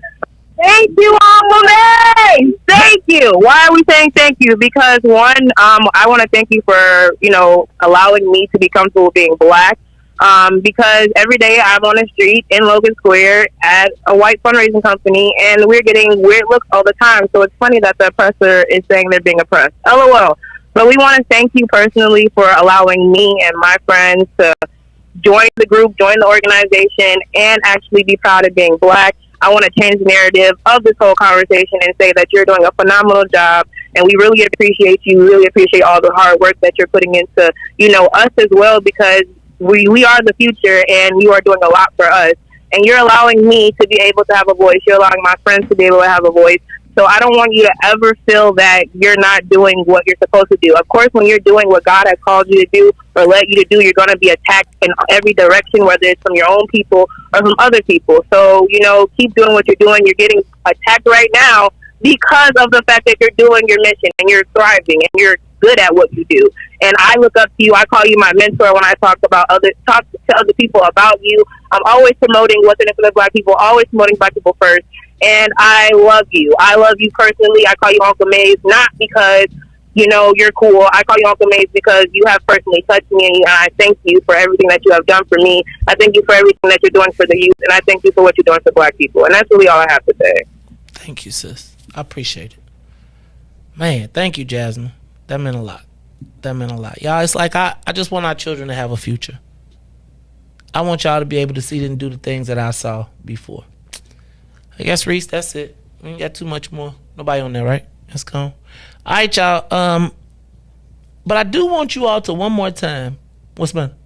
I just want y'all to remember one more time that this is actually someone doing this. Like this is part of the strategy. Right? I need for you to understand that this is, so somebody sat down in a room that's going to come to you and said, how can we besmirch this woman? Well, she's got a husband that talks about black self-interest. I want you to think about, in the face of everything that we talking about, women and women issues and all, like these are the tactics that they are now using, that they have resorted to. We have gotten to the point where the party is now calling black men racist. Think about that. Even as they short us on the cannabis, even as they short us on the gambling, Reese, even as we still getting locked up,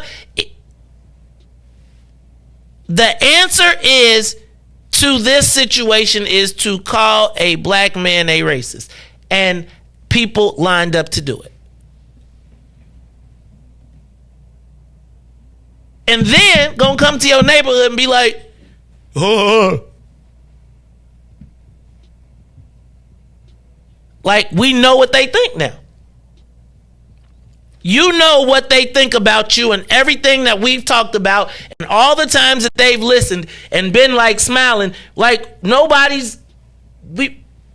This is what you took from everything that we've talked about?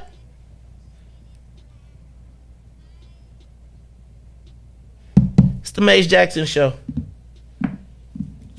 Is it racist to have What's in it for the Black People media? Like, it's just kind of crazy to me that we created our own outlet so we could do positive black content, Reese. Positive. Like, we don't rape, rob, kill, murder. Reese, you ain't never heard me say let's drill, let's shoot. Like, nobody speaks about none of that. No drill, no kill, none of that.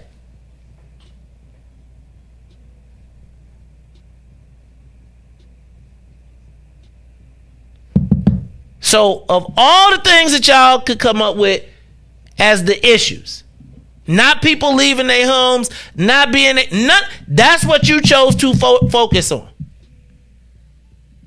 as our allies. I just want y'all to know that. So, does that mean I can't come to the reparations meeting now? I guess I gotta call Lucretia and ask if I now I can't come to the reparations meeting. Can't be. Is there such thing as being too black?